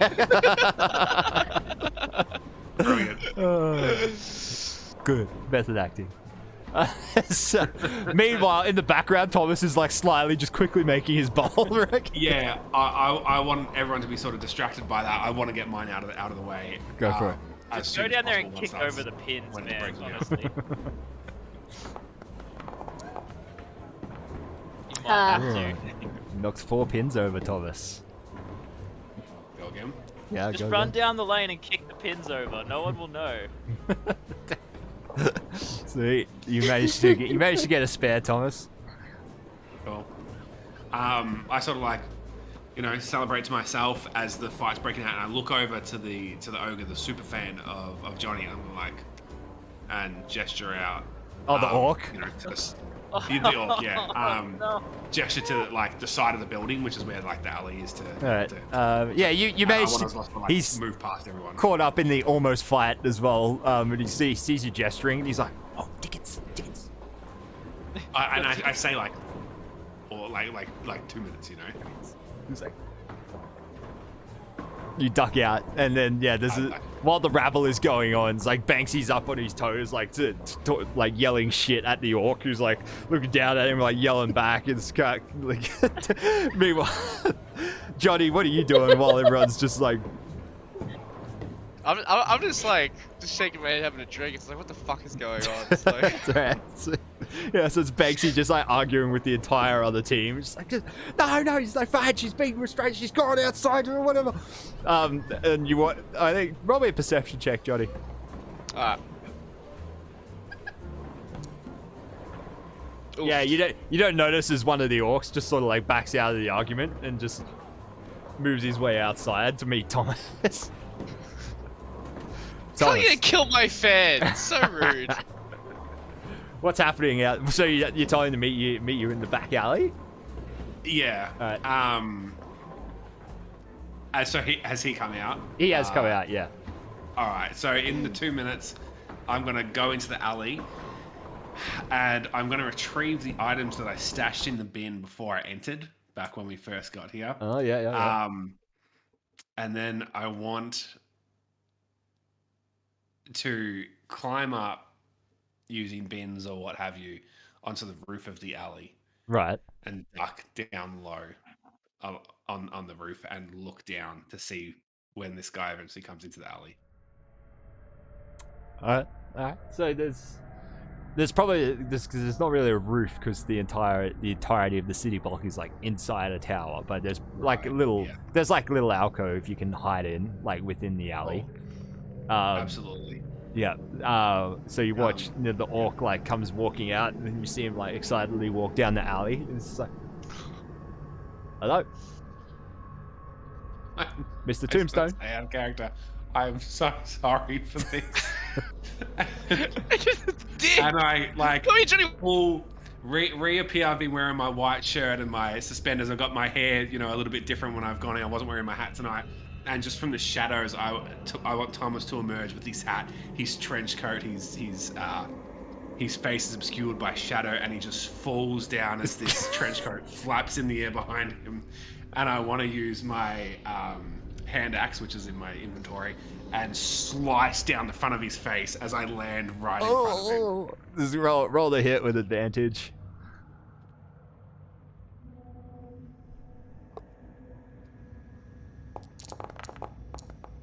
Oh no. Oh, lucky there's a natty one in there. Yeah. Well, he is a not very dexterous, unarmored civilian. So, that will hit. I don't know if it counts as a surprise or anything. I want to do that and slice the hand axe down the front of his face and have it like sliced. And then I want to say, looks like I've made a split. And I want to slice with the cleaver from the bowling alley and slice straight through his head. Oh boy, yeah, he's a commoner, so he's got about 3 or 4 hit points. So he just like, oh, we lost someone. They're so horrified. Josh is DC Sorry, again. Josh. Josh so horrified by it, he had to drop out. Yeah, his fans being murdered. As you dump down, you perform the grisly task, Thomas. You just like split his face in half and then just across the neck, turning him into a Pez dispenser. He just collapses into a bloody heap on the floor of the alley, and you're standing there with a dripping hatchet and cleaver. Back to the session. Thomas Tombstone, you've just committed a grisly murder out in the alleyway next to the bowling alley. Cold-blooded murder, I would like to add. Cold-blooded, And I would like to know how cold that blood is, because after the decapitation, I am gonna plunge my hands into his neck and pull out as much blood and ichor as I can, and pour it over my body and say, "Come on, Smoke, give it back. Give me what I need." Jesus fuck, that guy needs to chill. While you're doing this, you don't notice it. Like just behind you, while you're doing this, you like Mr. Smoke just rises out of the corner of the alley where the floor meets the wall, just rising out of the 2-dimensional like length of wall, just unnaturally, and it's like standing behind you. You're really taking the blood thing too far, Tommy. You don't have to put it on yourself. Stop now. Stop. There's no too far, and I go and I try and swing towards him. Your cleaver like goes through him and he disappears in a puff of smoke and then like reforms. And I really like the enthusiasm, Tommy. That's very good, but I just require you spill it. I just require you spill the blood. You don't have to bathe in it. That's fuck you up, and I keep walking towards my swing. It's like he disappears and reforms every time, and then eventually the smoke like just parts and like goes behind you, and he reforms again. He's like, well, welcome back to the fold, then, Tommy boy. You made me like this. I want it gone, Smoke. No more. I'll do what you want, and then we're done for. Once I'm out of this city, that's it. We'll see about that, boy. We'll see. Welcome back. He like sinks down into the corner of the wall again and disappears. As he does, I just want to make sure it's working. Cast Eldritch Blast. It works. It's just there's like a shower of brick from the walls, explodes and shards come out.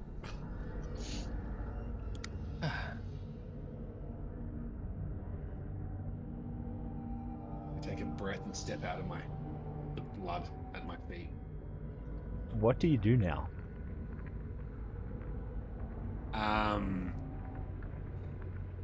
Oh boy. I'm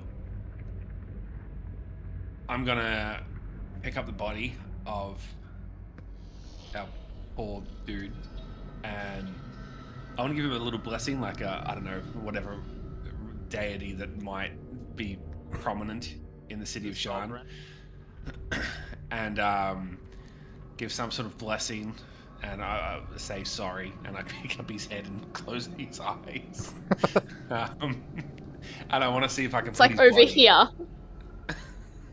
I want to see if His I can head's put like his the body- too. Yes.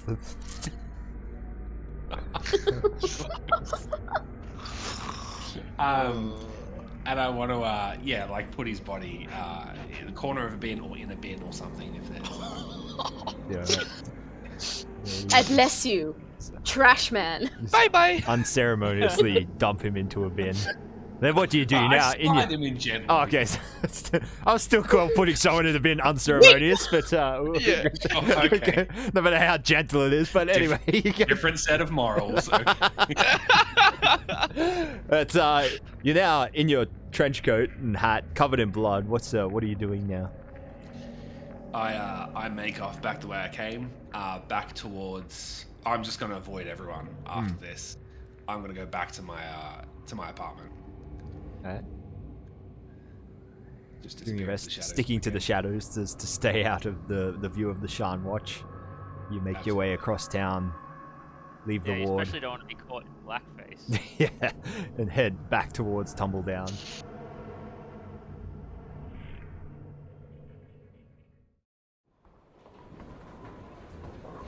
Let's say in the.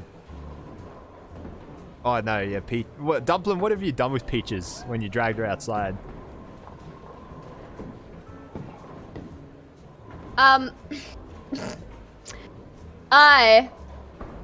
I'm still just dragging her. And I'm like, just trying to, just getting her, just like, putting her down. I'm like, I don't know if you've ever seen Turning Red, where she turns into the panda and they've got the brushes and she's like, calm, calm. I'm trying to do that with her head. I'm like, calm, calm, calm, Wootsa. calm. Woosa, woosa, head screeches, woosa, Ugh. woosa. More. Woo. Just kind of just calming her down. It's time to stop. More scritches! Time to stop now. Just shh. Shh. Just wait until I'm like, okay. Are you okay now?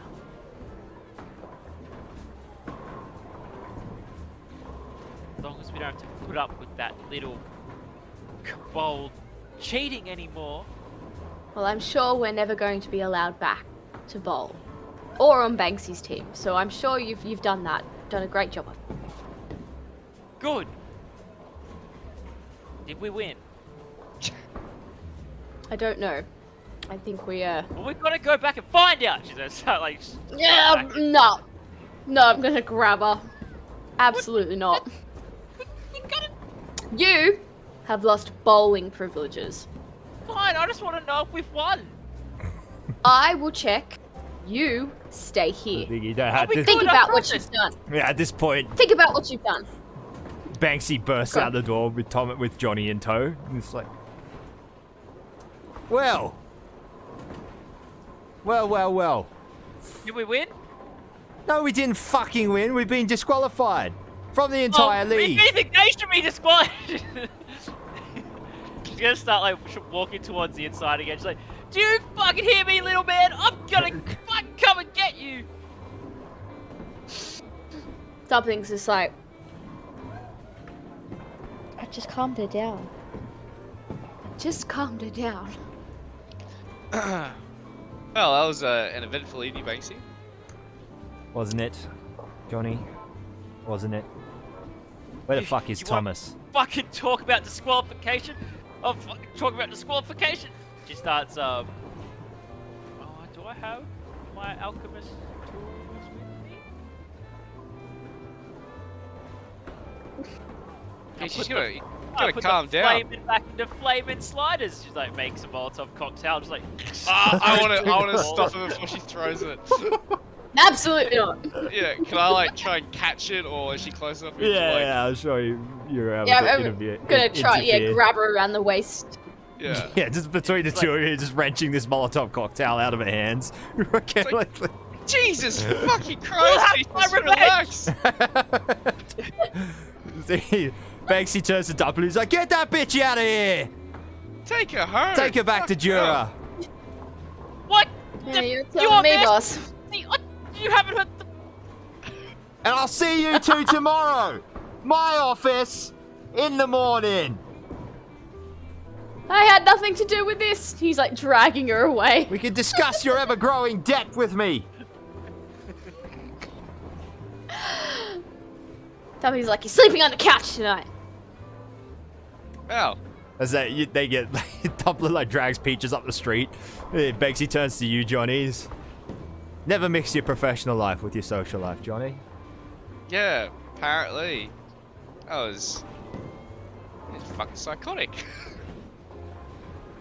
But the flip is a legitimate move. I've seen it before in other places, you know? Like, come on. Ugh.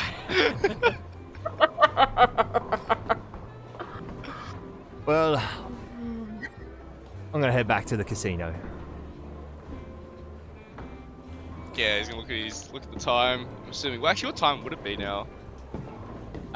It would be, yeah, I mean, not too late. It would be probably like 10 p.m. Oh yeah. Yeah, I was like, I'm keen for another drink if you are Banksy. I'll come with you. Alright, yeah, come on then, Johnny. You haven't disappointed me tonight. Oh, thanks, mate. Thinking of it, we should line up another fight soon, you know? Yeah, right. Yeah, maybe let's see if we can throw something together next week, actually. It's good, yeah, but I'll be there's something on tomorrow night, actually, to tell the truth. I'd like you to come to the meeting tomorrow morning as well. Yeah, sure, no problem. It's a little... Oh, hey, do you... Oh, actually, Johnny, I'll just to remind you, you said you... Like, reminding Johnny in his head canon that he wants to go to the orphanage the next morning. Yeah. Oh, yeah, of course. It'll have to be a bit later. I got somewhere to be tomorrow morning. Like, maybe I could probably be there about 12. It's something to take care of. Yeah, right. I'll just make the other two wait until you get there. It's fine. Yeah, cool. Thanks, mate. And if you see Thomas, tell him to come along and say, where the fuck is he? Oh, he just fucking disappeared, didn't he? He's actually a bit weird tonight, to be honest. He wasn't he? He's a little bit, disheveled, you know? Yeah. Well, like in the windows, the balls and holes and shit too. I thought it was a bit strange. I don't like that. Yeah, he's been acting a little peculiar, Tommy, in the last few days. Like a decline of mental health or something like that. I don't know. We're good. I can't think of anything strange that went on. He did disappear for a bit though. Maybe I don't know. Maybe something happened there. All right, let's get a drink. Yeah, please. All right, you head down the street to the casino. I just have to bring up. We just got our first ever piece of fan art on the channel submitted to. I'm gonna bring it over onto the. This is probably gonna mess up the overlay, but this is pretty cool. Trench coat maketh the man. I'm gonna, if I do this. So cool. There we go. That's sick. Thank you so much, Angelus Damnus. I don't know how you whipped that up so quick, but it was. That's nice. That's so cool. That's sick. Thomas Tombstone. Oh, thank you so much God. for that. Appreciate it. Wow. How's the overlay looking? Yeah, we good. Man, No, that's so sick. Nice. Thank you so much, Angelus. Appreciate that. I'll throw it up over the. I'll probably need a reminder. I will try to remember to throw it up over our overlay for next week's intro when we go to stream. Sorry, 2 weeks from now because we're not doing Eberron next week. Week after. Thank you for that. Appreciate it. Welcome to the community. Johnny, you head up the casino's not far away. It's only a block away. So back to the rough and tumble and inside. Banksy escorts you over to the bar where Erina is serving up drinks to a busy crowd. That gossipy bitch. Oh, nice. The bowling alley ambient stops when you change scene. Ah, we're here for some reason.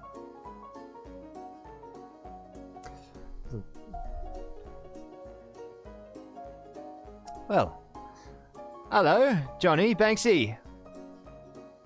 How'd the game go? Oh, it's a bit. Well, one word, Aaron. Peaches.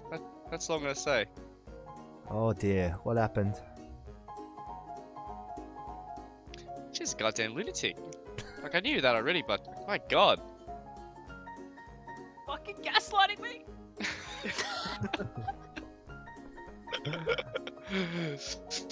Well, Somewhere in Lower Jura, Peaches is like, they're talking about me. Just sneezes. it's funny, she actually had an outburst at me before she left the casino last night. Oh, jeez. Yeah, I'll be amazed to this day that hasn't been killed, to be honest. I'm surprised she's able to walk around. She hasn't pissed off the wrong person yet, surprisingly. I think it's more likely she's killed someone else, Johnny. Oh, yeah, that's a given. I've seen her kill many of people. Now, what'll there be? Something smoky, Banksy? Yeah, you know it, Erina. She turns around and grabs the Lagavulin 16 off the shelf and pours a tall whiskey for both of you. Slides it over. Well, cheers, Banksy. Thanks for a nice night, and well, I should say entertaining night. Yeah. Yeah, no worries, Johnny. This. How do I keep getting myself in these situations, Johnny? Well, look, I think it's one of those life things, right? Something good happens, an equal bad thing needs to happen. So, you know, we got the counselor a bit hot and heavy, so good thing. I guess we had to, something bad had to go at the bowling, right? Karma. Yeah, karma. You know what they say? No, Karma's a bitch. what do they say? Oh, right. Yep. I guess in this sense, karma be peaches. He takes another swig of his whiskey and sets it down. Look, Johnny, it's been playing on my conscience, holding this deed to the smithy over your head. I don't do these dastardly things lightly. I'm surprised. I thought you took quite enjoyment out of it, to be honest. No, Play not- the role well. Not at all, Johnny, but I have to save face in front of the family, you know? I understand that. With great power comes great responsibility. That's a good line. But one more job, do it for me, and I'll give you the deed. On your honor? On your word? On my word. Puts his hand out to shake him. He turns and shakes it. Yeah. Alright then, we have a deal. It's a big one, though. Lot It's of alright risk. on big jobs. Anything worth having is worth risking. And I'd say the risk is compounded by taking those two with you. Yeah, look, I'm not gonna lie. That does worry me some, but in a pinch, they come through, so it would be the first time that I would be glad to have them there. They've helped us out, both me and Tommy. Alright. He sips the last of his whiskey. He's like, can I have another one for the road, Aaron? I'm gonna head upstairs to the office. I got some paperwork to do, Johnny. I'll see you tomorrow at midday then. And he's like, he'll finish his, and yeah, it's like, yep, see you tomorrow. See you, Aaron. Have a safe night all. Night, Johnny. Stay safe. You too. Alright, you head back home for the evening. I assume the four of you have all gone separate ways back to your separate dwellings. Is there anything anyone else would like to do that evening before turning in? I'm gonna make sure that Peaches sleeps on the couch. You will be sleeping on the couch. Oh! I'm just gonna like pick her up and just plonk her on the couch and like shut the bedroom door. No, that is not Lock it. on. You get back out here. Do not lock me out of my own bedroom.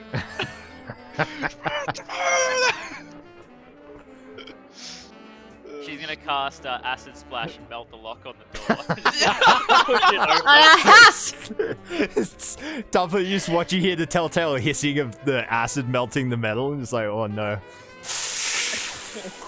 And this little blob of steel falls out, and then the door gets booted open. Peach is just standing there, just silhouetted in the in the door.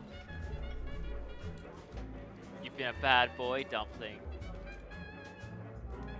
And I imagine there are some very angry relations that. Cut to black. Oh dear. Alright. Everyone can long rest. Some rest shorter than others, but a long rest. Nevertheless.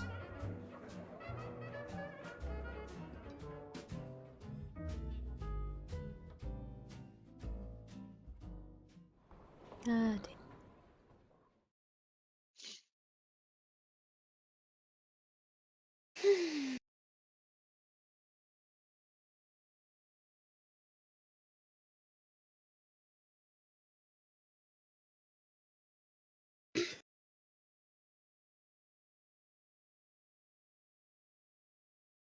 Just putting on some ambience.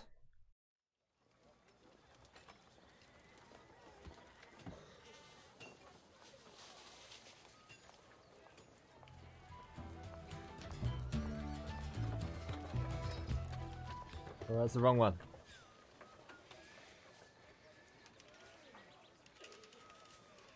Not the goats. Alright, so Johnny, you awaken the next morning. Hammer's got some breakfast ready for you. Nice. Nice carb heavy, just breakfast of champions. Of course.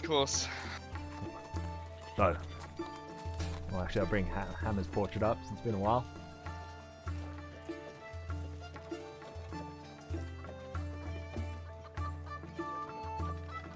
Right, heading to the orphanage then. Yeah. I gotta meet Banksy. He said to me, got some good news actually. One last job, and he's gonna give us the deeds to the place. Really? So, yeah. Shook on it, gave me his word. Oh, that's fantastic, Johnny. So, be able to call it ours. He sort of leans back in his chair and crosses his arms, contemplates for a second and looks on. He's like, look, if you do find out anything at the orphanage, Johnny, whatever it is you do find out, just know that you made me incredibly proud of what you've become. You'll always be my son. Thanks, Pa, and I couldn't be luckier to have someone as strong as you and loving as you raise me, so consider us both lucky, and doesn't matter what happens, what I find out, that'll never change. So he gives you a nod and gets up and slaps the table. He's like, right, well, I better get to it. Gotta go belt all the steel today since my no-good son's running around chasing up loose ends at an orphanage or something like that. And he walks out of the room. You little quirk smile, finish your breakfast, and I'll head out the door. Alright, so you head across town. So we'll head over to the Lower Wards map. Switch it to daytime. So you and Hammer live in which one was it? Start explaining. Calliston. Which one was I looking at? Oh no, middle wards.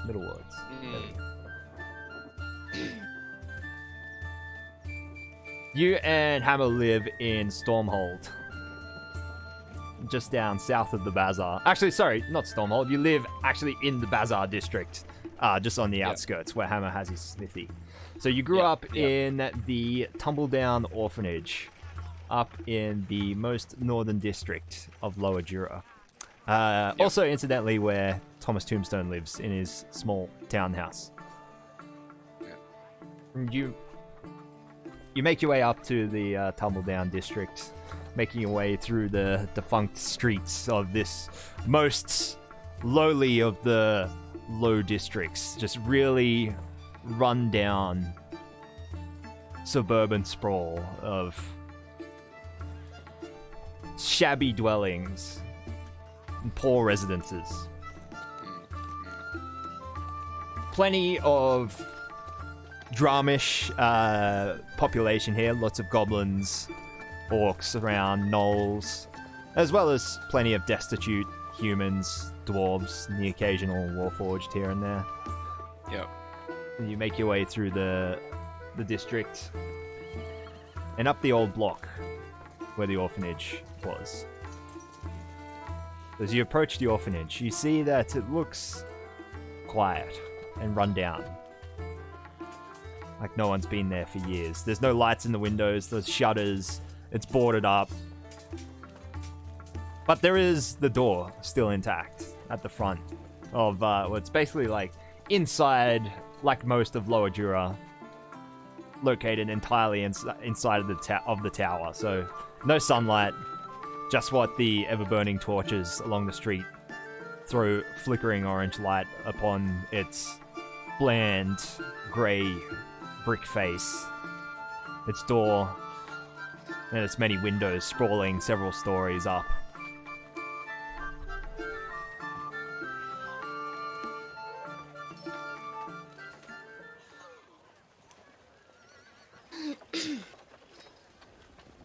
Put on the old Broken Dutch.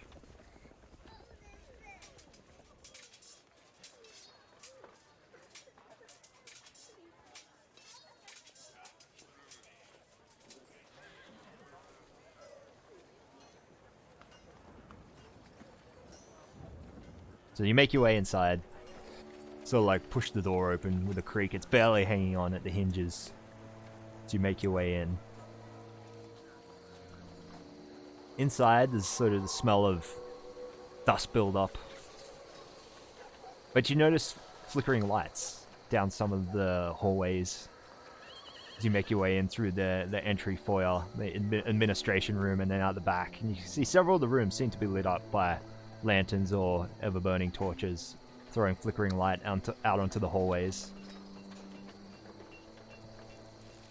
You make your way up one of the halls, turn inside. You see there's several urchins in the room gathered around like a burning, like 40-gallon drum kind of fire, like warming their hands. Oh, shit. They sort of like turn around. They sort of like give you a glance and then just go back to the fire. Yeah. You keep making your way along the hallway.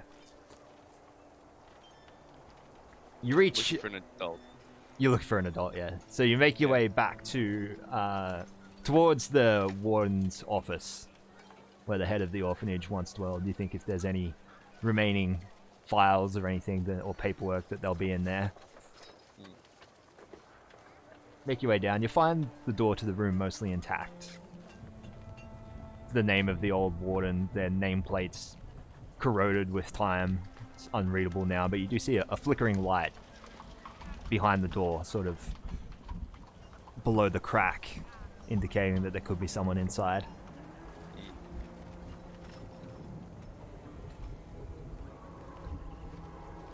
A knock? Knock knock. Yeah, knock knock. Strangely familiar voice calls out. Yeah, come in. The door, go in. Looks up. Sitting behind a desk. They've aged several years, just like you have.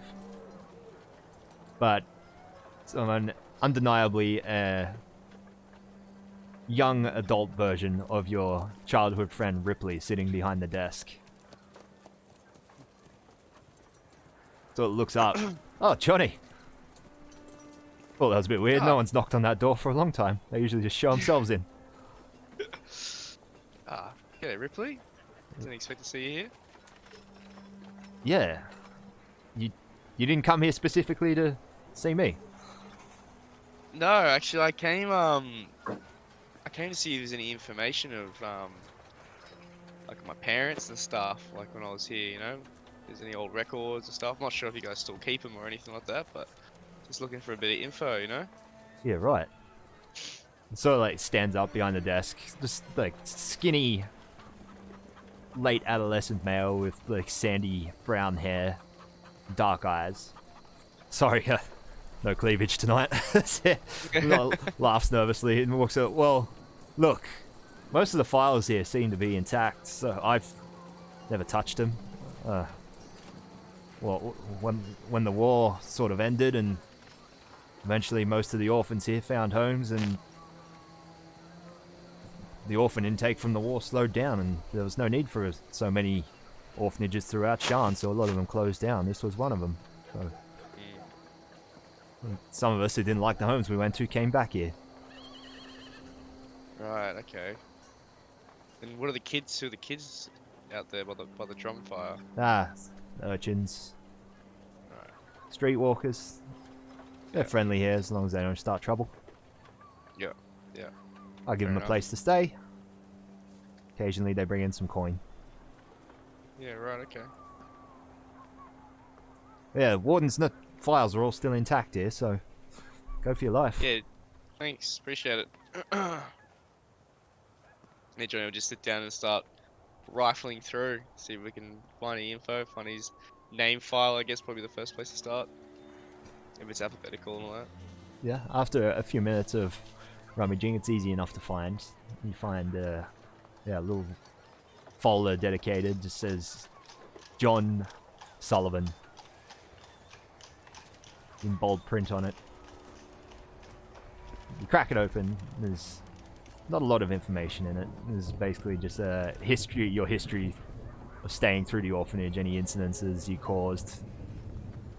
There's 2 or 3 pages of those. Yeah. I had a little chuckle to myself as I read through it. The time I set that bag dog poop on fire. So you find along with it, there's your discharge date. You're picked up by Hammer, and then you go back through the history and eventually find your you find the date that you were turned into the orphanage. How old did we say Johnny was? I think it was like... I think like 20, I think at most. Yeah, I think like, we it's said pretty 20 or young still. 21. Yeah. It's basically 21 years ago, at the height of the war. Yeah. It says you were brought in by a Brelish soldier by the name of Sullivan. I wrote it down. Sullivan Bullard. Two O's? Like bull, like B-U, like the animal, the bull. Oh, yeah. Yeah. Bull, yeah. Ah, interesting. Okay. That's all the information. Just, the name, a Brelish soldier named Sullivan Bullard. Oh, you assume he's a soldier because it says First Lieutenant Bullard. First Lieutenant Blood.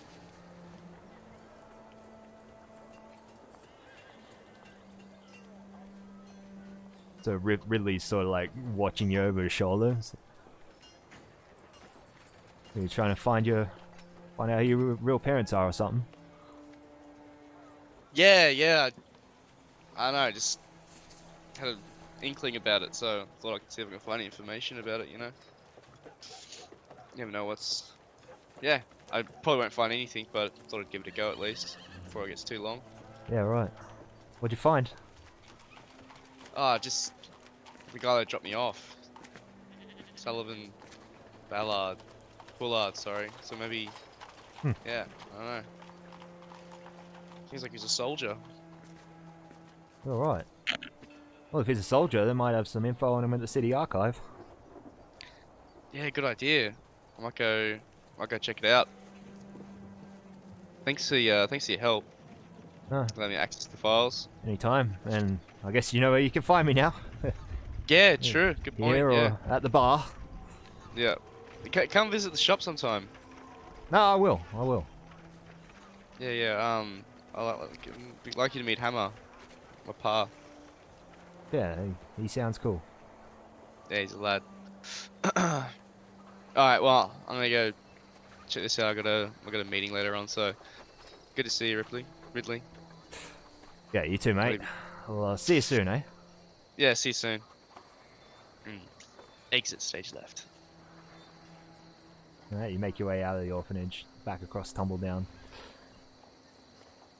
Still mid-morning, so you got plenty of time before the meeting. Is there anything else you want to do? Could I go check out the city archives? How far is that? Is that pretty high? That's up in the upper right. It is, yeah, it would be up in central. Either middle or upper. Ambassador, Sovereign, okay, Dragon Towns. Let's have a look.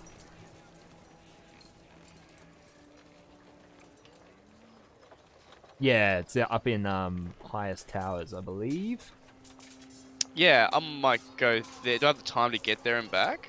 Yeah, I mean, if you catch a sky coach, sure. Easy enough. Yeah, I'll catch a sky coach up there. Right. So you jump. You head to the nearest dock. Jump on a sky coach. Takes you up to highest towers, crossing 1, 2, 3 wards. So it costs you 6 silver pieces, if I remember correctly. 6 silver it is. Yep. And 82 silver. As it sweeps out between the towers, and you climb up out of the darkness of the lower reaches of the city, up into the bright light of Upper Central.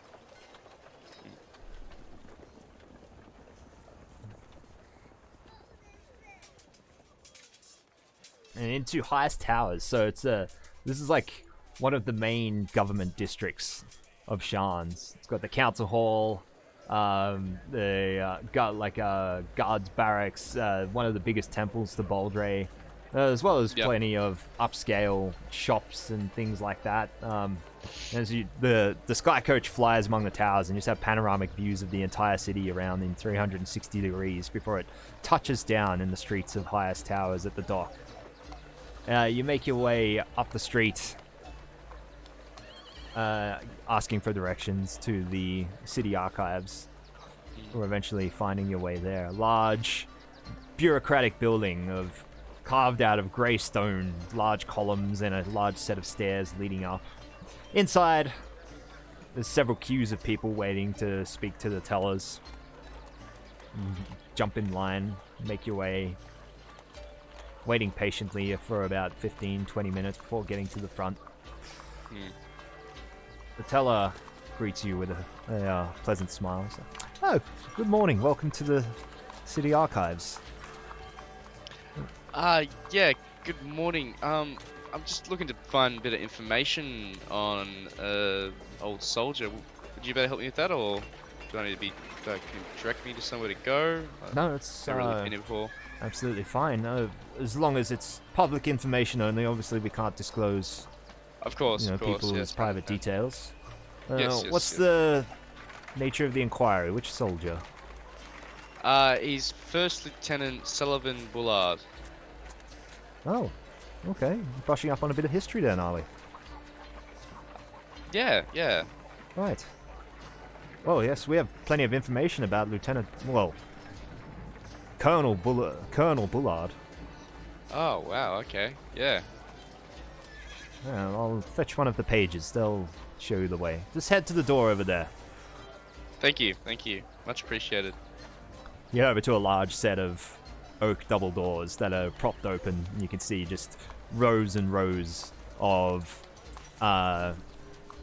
different things. Some rows are full of hard copies of scrolls and books. Other rows just full of lines of glowing orbs, just nestled in little pedestals along the shelves. And one of the pages comes up, makes their way up to you. Hey, good morning then. Colonel Bullard, is it? Yeah, that's right, yeah.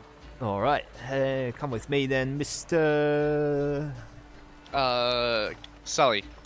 Sully. Alright, come on then. We've got military history. Here we go. Leads you down one of the aisles. And we got... don't think we'll find him in with the rank and file soldiers. I'm pretty sure he's under war heroes. Oh yeah, here we go.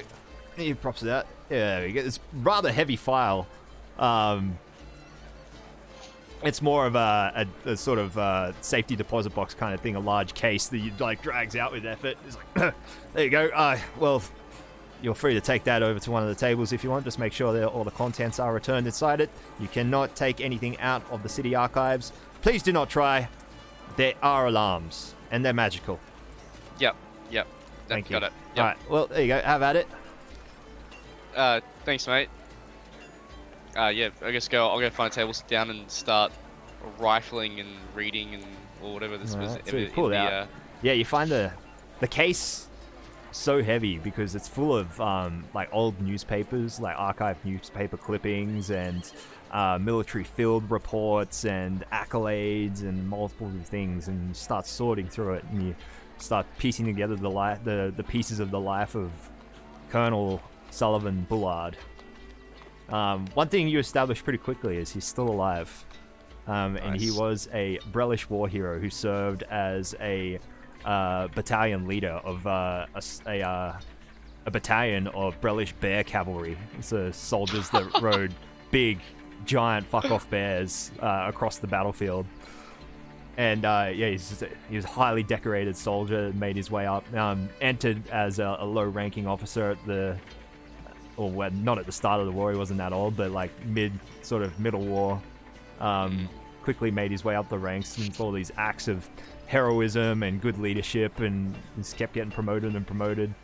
Eventually, you get to the part where he's sort of makes first lieutenant, and strangely, you find that there's a few redacted documents, some parts that have been blacked out, magically erased. Some operations he was part of that have been censored. It seems to be the space of a year or two before everything comes back to normal. He emerges from that redacted period, promoted even higher as a captain, and then finishes the rest of his career over another decade as a colonel, eventually retiring as the war comes to an end, or ceasefire rather, and being such a decorated war hero, being granted a hefty dowry by King Boronel, which he used to purchase a decent tract of land in the Skyway, and invested in. It seems he's become in his golden years an import-export mogul, and established himself as one of the 60. So one of the 60 are referred to as the 60 wealthiest and most powerful families in Sharn. Oh wow. Okay. Yeah. Okay. Does it? Okay. So. And I'll say the conclusion of the redacted dates also line up with when you were dropped at the orphanage. Yeah. Makes sense. So okay. So he's in Skyway. I'm assuming he must live in Skyway if he's part of the 60, right? Yeah. Like he's at the highest. Yeah. Does it have anything about his address? Would that be public knowledge? Probably not, no, right? No, it's not, yeah. Okay. That's right, I might be able to ask Banksy if he might know where he lives, so... Yeah, okay, that's pretty good information. I will put all the stuff back. And head down to the casino. I'm assuming you'll probably be close to 12 by now. Yeah, by the time you get down there, it'll be around midday. Yeah, I'll do that. Alright, so you pack up and head off. That's, earlier that morning. Thomas, what do you do when awakening in your apartment in Tumbledown? I awaken and feel like absolute garbage. I feel terrible for taking the life of the super fan.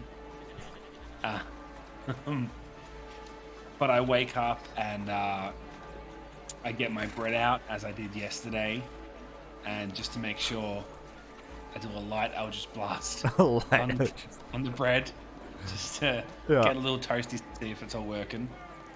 And when it works, I sort of say to myself,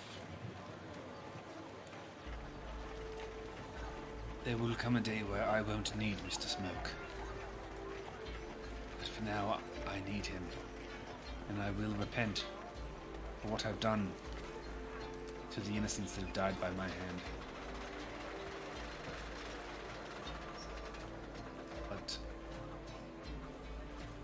And I eat my toast because I can't bear thinking anymore of what I've done. Alright.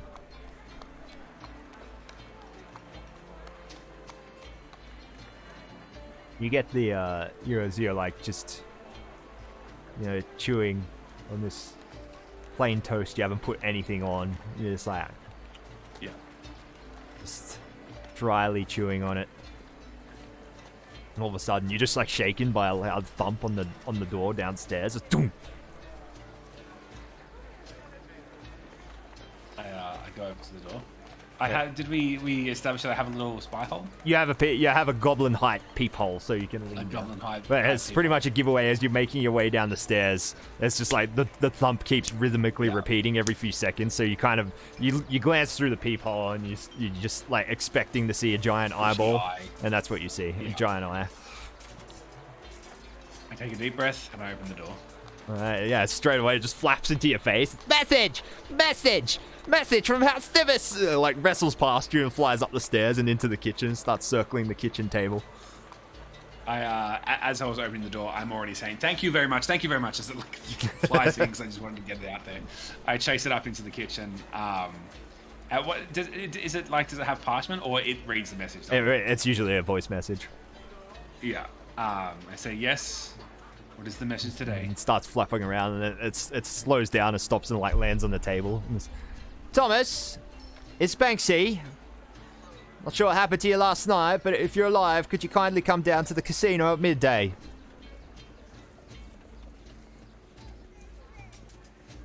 Thank you for the message, homunculus. Would you like to hear it again? Not at all. No. Would you like a piece of toast? Present a piece of toast towards its face. Nah. And it just flaps its wings and flaps past down the stairs and out the door. You hear the door like close behind it. Just. Yeah. Perfect. Otherwise, yeah, I probably won't do anything in the morning. I'm just wondering. I don't have a whole lot of gold at the moment. Nah, I'll just prepare myself for the meeting in the afternoon at midday. All right. Dumpling and Peaches, what do you do that morning? Well, we were told to go to the casino in the morning, right? Yeah, you were. Yeah. We were. Yeah. Yeah, go to the casino in the morning. All right. It's around 10 a.m. you arrive at the casino and walk inside. The clerk is at the door doing paperwork. So, oh. Yes, good morning. I'm afraid Paul's not in yet. Is he expecting you today? Yes, he was having a meeting with us. Oh, let's have a look here. Yes. Says he'll be in at midday for the meetings. Oh, he said the morning, but that's fine. Perhaps we'll get something to eat, if that's alright. Very well.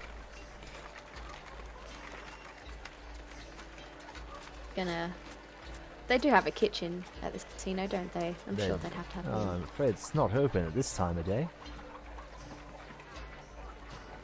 Alright. It's like, well, we'll come back. We'll go and we'll have something. We'll come. Gonna get a very forced smile to this fucking dude. He's like turns Peaches around and he's like, let's go. Like, alright, yep, I want some food. Like maintains like a death stare eye contact with him as she gets like turned around. Yep, I'm gonna find the closest cafe or whatnot. I'm gonna have some breakfast. Alright. What's on the menu? What's on the menu? You find a nice, decent little tavern up the street serving people that have come in for hair of the dog after a big night out in Smoky Towers. It's it's serving up baked bear and mulberry tarts. Delicious. Alright. It tastes the way it sounds. Get me So good. Get me one of those. Or get me two of those. And then yeah, we'll head back just before midday. Alright, you're No, chowing down on it. After midday. You feel a little strange chowing down on Brellin's national animal, but I digress. You head up the street at midday back to the casino. You all sort of converge in the waiting room around the same time. Thomas, Johnny arriving, meeting up with you two. Morning. Oh, midday. Morning. How was the rest of the evening for you folks? Yo, good. Where'd you fuck off last What night, happened to Tommy? you? Oh, I had that burger, the flaming slider. It slid straight through me. Gastro, you would not believe it. I swear, I You know what they birthed say, the best several sliders homunculus myself. always flame twice. Yes. Well, I've learned my lesson now. But did you figure out Well- what was happening with that game? Why was Jack the Ripper, Jim Bop the Ripper? What was going on there? Peach is what was The going on. flipper. Oh, the flipper. Well, someone here got us disqualified. And I think that's Yes. probably what this meeting is about. Peaches is gonna look at Thomas. Yeah, you can't just walk out during a game. That's not what we're talking about. Obviously, Peaches. Obviously. You threw Peaches, A with all due pin respect, head. I was still playing after you broke out and, yes, hit the pin over the head. He was And, cheating. and that's He when my was bowels gave out and I had to all leave. Fucking know it. He was not cheating. He was just a good shot. He He's was the not flipper. cheating. He has a just fucking need- nickname, literally called the Flipper. Obviously, he Did you does see it on a the concurrent volleyball basis. Roll backwards down the lane and get that. Are one you a low bowling pin. masterclass? Do you know how to do it? Like, I played it like 3 times. He's just obviously good. How many times have you done bowling? Hi, I'm Jack. I Flipper. About 3 Welcome to times. my I master can't. class. I can't. Like walk away.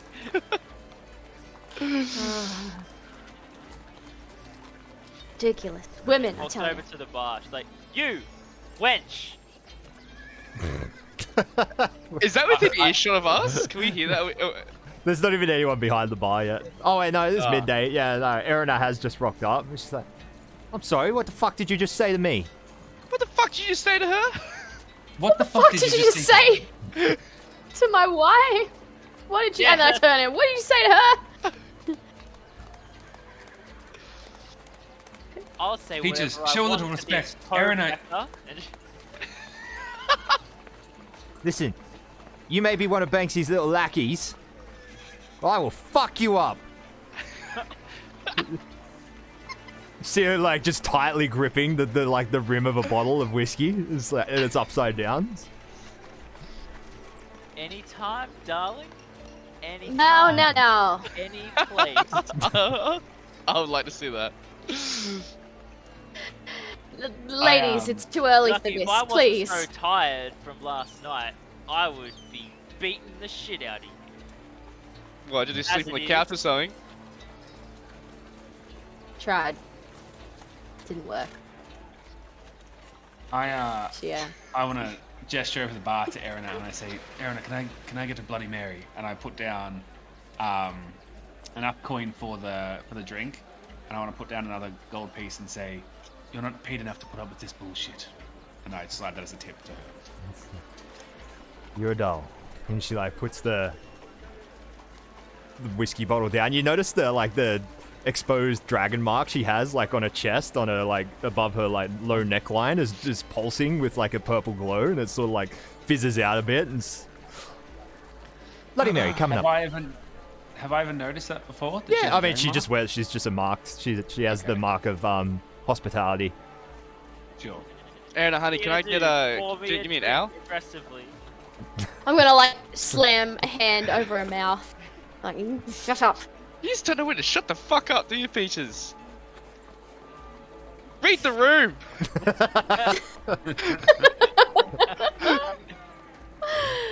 Banksy walks in, you hear him like, oh, you just hear like his voice from behind. It's like, and what was this here? I said a meeting. Meeting. Not drinking Let's go. sesh. We're meeting each No, other. just go in a beer, mate. Right, Sorry, get in the conference room. Do you want something, Banksy? A whiskey, thank you. He turns Yeah. around.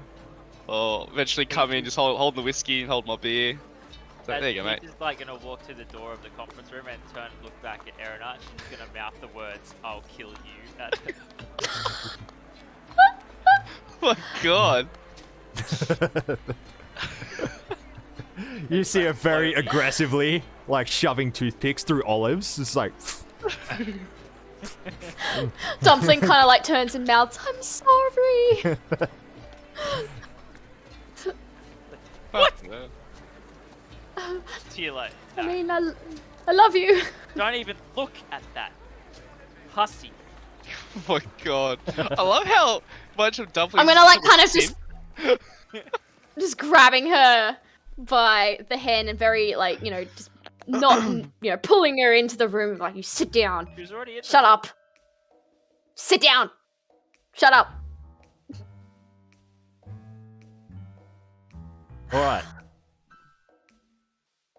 Welcome, ladies and gentlemen, to the very cool scene where we plan a heist. Ooh. Now, I want you to pay attention because we're going to be flashbacking to this scene several times when you engage in said heist tonight. So,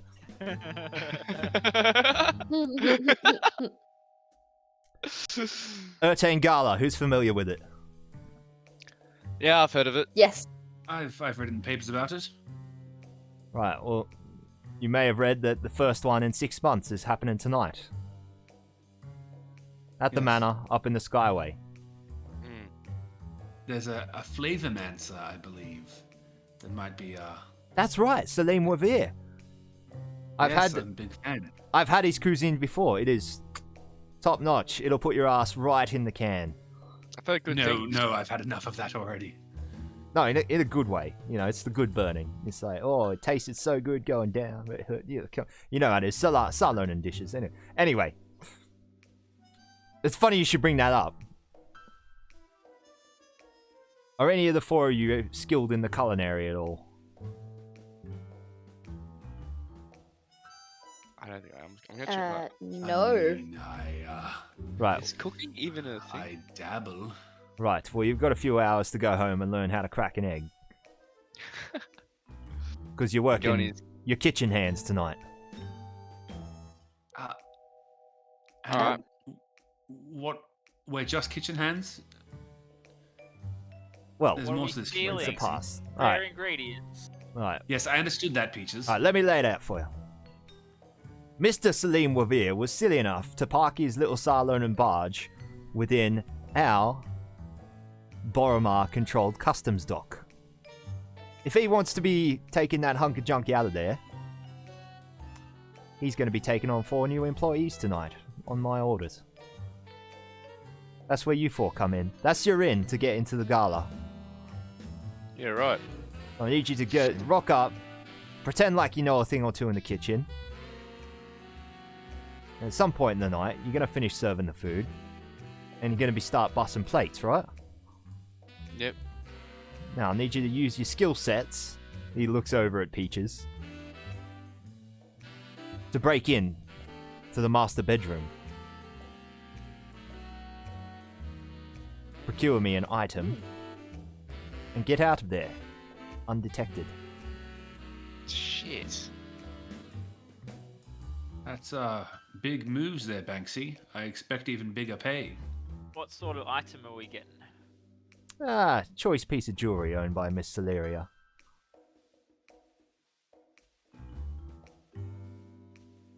What sort of security they got? Well, not sure. Being that it is the first gala in 6 months, and all that nasty business with the senior Mr. Matthias Urtain, I'd say security is probably going to be pretty tight. But you two are master burglars, right? You robbed the casino. Jesus, Banksy. You're throwing us to the And don't you fucking forget it. Banksy, is there any risk that perhaps any of the 4 of us are now familiar with or recognizable to these people? I mean, we attended Johnny's fight. Johnny's a bit of a celebrity himself, D-grade, but you know he's well known. No, trust me. These tits at the gala, they don't hang down in with the riffraff. What about the help? What if the help recognize me though? Well, keep your head low. God, nobody looks twice at a busboy. Yeah, true. Are there any of the, and I'm not sure if I'm overstepping, I'm not sure if I know about this, of the 60, the elite 60 of the city? Doesn't sound like this will be a party for that kind of Oh, crew. Oh, yeah. the gala gets thrown monthly specifically for the 60. Right. Yeah. Right. Thank you for the follow, Gamesy. Welcome. So what do we say? Peaches, you Yeah. pull this one off. I'll remove that necklace. Without exploding my Without head. exploding the head, yes. I'll safely remove the necklace, yes. How are you going to do that? Well, obviously, I put it on, so I know how to take it off. And how do you take it off? I'm not going to tell you. Well, if you're the only one who can do it, then why don't you just tell me? I don't believe that you know how to take it off. Well, I do. Prove it. No. You're going to have to take my fucking... No, fuck this. The burden of proof isn't on me. Fuck off. You're going to do this job, and you're going to like it. I'll even pay Peaches, you. we're in no position. Everyone's getting paid, by the way. All right. Peaches will be delighted. Capital. Do we know where in the room the item's gonna be? No, I don't know. Jewelry box or something. What kind of jewelry is Necklace. it? Are we going to have a No, description? so it's a pendant, necklace even, a ruby. Sorry, not ruby, emerald, the green one. You can't miss it. It's almost the size of a fist. Something that was pulled out of Gendrick. She bought it at an auction. And apparently one of the other auction goers wasn't too happy with the result, so they're the one outsourcing this work to us. Someone we owe a favor to. What are the chances of her wearing it on the night? If she's is it recently purchased? Like, do you want to show it off? Is it as Always big a as chance. Always a chance with old Celeria, but she tends to dress for a theme, so let's hope it's not green. Okay. And I'm assuming if it's on her person, then all bets are off, right? There's no Well, nothing yeah. gained. Yeah. Well, I don't expect you to walk up and just snatch it off her neck. No, that would end in death. So, good. Just on the same page. but if you can find a way. Yeah, She is single, old Celeria. I don't think I was gonna. Johnny's gonna look around the room. Peaches are just gonna Like, look down at themselves, like- to Johnny. It's like I don't think any of us are of the of her persuasion. What do you mean? We're all a bit rough, don't you think? I don't know how these Oh, high. look at you, Johnny. You're a specimen. It's like, well, Obviously, dumplings Pushes off her the home. table. we don't know how she swings. Well, that's it. She might be out for a good time with both of you. Yeah, exactly. Dumpling's like thinking back to when Johnny grew wings, and he's like, "Yeah, he's a specimen, all right."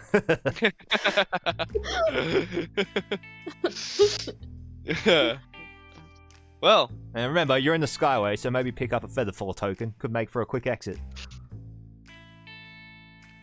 indeed. Pretty sure. I If have we those. fail this, Banksy, what's the repercussions? Do you desperately need this item? Well, you'll probably be dead, so... Ah, fantastic. That's just what I wanted to hear. And That's not what I we're wanted just to hear, Banksy, but we'll just be wearing same thing we wore the other night. Is that fancy enough? No, we're the help. With the help, we're gonna wear. Oh, no, that's whatever right, it's we're else the to wear. help. Would be furnishing us with a uniform. Yeah, Salim's will take care of it. Okay. So bringing in weapons will be hard for you guys. as he says that, I sort of like touch the back of my underneath my trench coat, and I feel the flaming spiders. The cleaver. Meat cleaver. Oh, Already got carry it. Carry the metal weapon. Yeah, I suggest Um, you'll be getting picked up at Skydock this afternoon by Salim's boys. I do suggest you be unarmed, so as not to raise suspicion. Right. Well, We Yeah, haven't I'd much say time. Alright. Yep. But none of us know how to cook. Well, I didn't say I didn't know how to cook. I can do kitchen hand stuff. Just chopping vegetables, And- making roux, you know. I really Thanks, don't Eva. think we should be letting my wife near the public. She'll be fine, won't you, Peaches? You want to get that pretty necklace off your neck, so your face doesn't explode. Yeah. Yeah, see? I will be a model citizen. Exactly. I always Banksy, deliver results. do we know how What many kind of results? staff there might be? Excluding us. In the kitchen? Yes. Well, Many. yeah, serving food to a few hundred people, so I'd say there will be a few others. Very well. And also, Makes Salim sense. does think that you are, you know, experienced grill cooks, so at least try to maintain the facade. Shit. God damn it. Well, I guess I'm not even going to be tall enough to stand at the grill. I'm sure they have stools. Plus, I feel like if anyone, it's probably you two that should be going off to sneak off and get the action necklace while we keep up the facade of the cooking. We'll make excuses that you're gone. I don't know, you got tummy aches or some shit. I don't know. We'll figure it out. Tommy knows how to handle a knife. He can do some cutting stuff, I'm sure. I sure do. I work very well with blood. What? What? Blades. Blades. I mean plates. I meant plates. Yes. Yeah, plates and blades. So Yes. Exactly. You okay, Johnny? Thomas? Me, I'm absolutely fine. Could not even be better. You're a That little- homunculus this morning, it really pepped me up. You know that it was. well, it that's was- obvious. Like those foreskins don't do anything but about pepping. They're annoying and Oh. stupid. It's just, yeah, I like to you think look a it's little bit more pale, than Thomas. foreskins. I'm fine. I'm fine. And I sort of look There's over to those- like, because doesn't he have like a one-way mirror or something? Yeah. That looks. Yeah, I sort of try and look back, but I obviously just see out there and try and see if I'm looking pale or anything. Alright then. Well, So Slider's coming back to haunt you. Yes, definitely. Yeah, apparently he shit himself last night. That's why he left so early. Look, I don't think Banksy really needs to know the details. oh. He's worried about you, mate. We're talking about you last night. Yeah, well, enough said. That's fine. If you had a case of the mud butt, that's too much there was information, Thomas. Please. There's no mud butt. There's nothing wrong with my asshole. Good to know. That's alright, mate. We're all friends. That's alright. Alright. Okay, so what time is Ava? We're gonna be at docks. Just before sundown, 4 p.m. Yeah, righto. 4 hours away. And where's the drop happening? Back here? The drop. Oh, Yeah. right, with the big jewel. Yeah, just bring it Yeah. to me. Alright. Unless someone's chasing you, in which case, Yeah, of course. Don't lead We'll, him in. we'll. After we Yeah. get the jewel, are we expected to immediately exit the party, or do We we finished our shift. stay and keep up the charade and leave with Salim at the end of the night? well, that's up to you, I think. I'll let you use your best judgment. So you're not going to be upset if we just bail on the party after we get this, No, not at all. even though that Salim's feathers will be ruffled? That his supposed chef's, he's not going to rat on us, is he? No, he fucking won't if he wants to ever see his boat again. Fuck Salim. What's wrong with his boat? I have it locked up in our customs yard. Right. Yeah, he was importing some illegal spices, I heard. Right, Mm. Banksy? Oh, that one's good, Johnny. That one's good. The Salonans, a shifty bunch. Well, okay, let's not get racial, Johnny. Let's. No, I'm not. Bring No, it no, on. no. You know, it's going with the thing. You know, the whole. Yeah. Anyway. It's an entire continent of people we're talking about, Johnny. There's several nations there. Let's not profile anyone. Yeah, but they come across the sea. You know. Anyway, don't worry about it. Well, all right then. If there are no more questions, I'll kindly ask that you exit through the door over there. All right. Oh, All right. wish us luck. One more question. Yes. Will we be invited back to bowling? Get the fuck out of my office. Very well. Very well. Walk out of there. Actually, you actually noticed it. You see his bad motherfucker bowling ball has been slammed into one of the pot plants in the side of the room. It's just like embedded in the soil. I wonder whose fault that is. Yeah. One day you'll make a character that isn't that ends with Banksy, I swear. One day. But not this day. Not this day. Don't worry, Banksy. I'm sure you'll be able to find a new bowling league.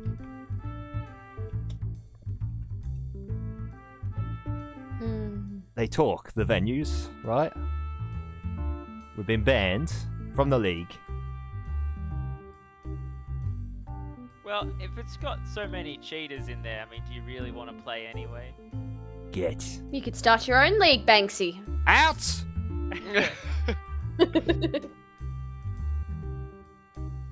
Well, No. I can see when I've struck out. Where did you even get those from? She's gonna leave. Yeah! So you glance back into the main hall with the bar on the way out, like from the main foyer. You see Erina, you just see. Oh, yeah, I just gonna walk out. I like walk past one of the tables. If I see someone's drink, I'm just gonna like, cook, just like knock it over while maintaining eye contact, and then walk out. Like a cat. You leave the casino, and we'll probably call it a night there, guys. We'll Nice. pick it up. We'll pick it up next session in 2 weeks. That fucking kobold, Very man! excellent. He was cheating! He was not cheating. He was a whipper. He He had a You would literal never nickname. He was Jack the Whipper. This could not have been 100% cheating. 100% cheating. It's good to be back, guys. If I ever see thank that you for- kobold, Peach Yes. is gonna murder him in the street. It was it's nice to be back. Thank you for a lovely Yeah. session.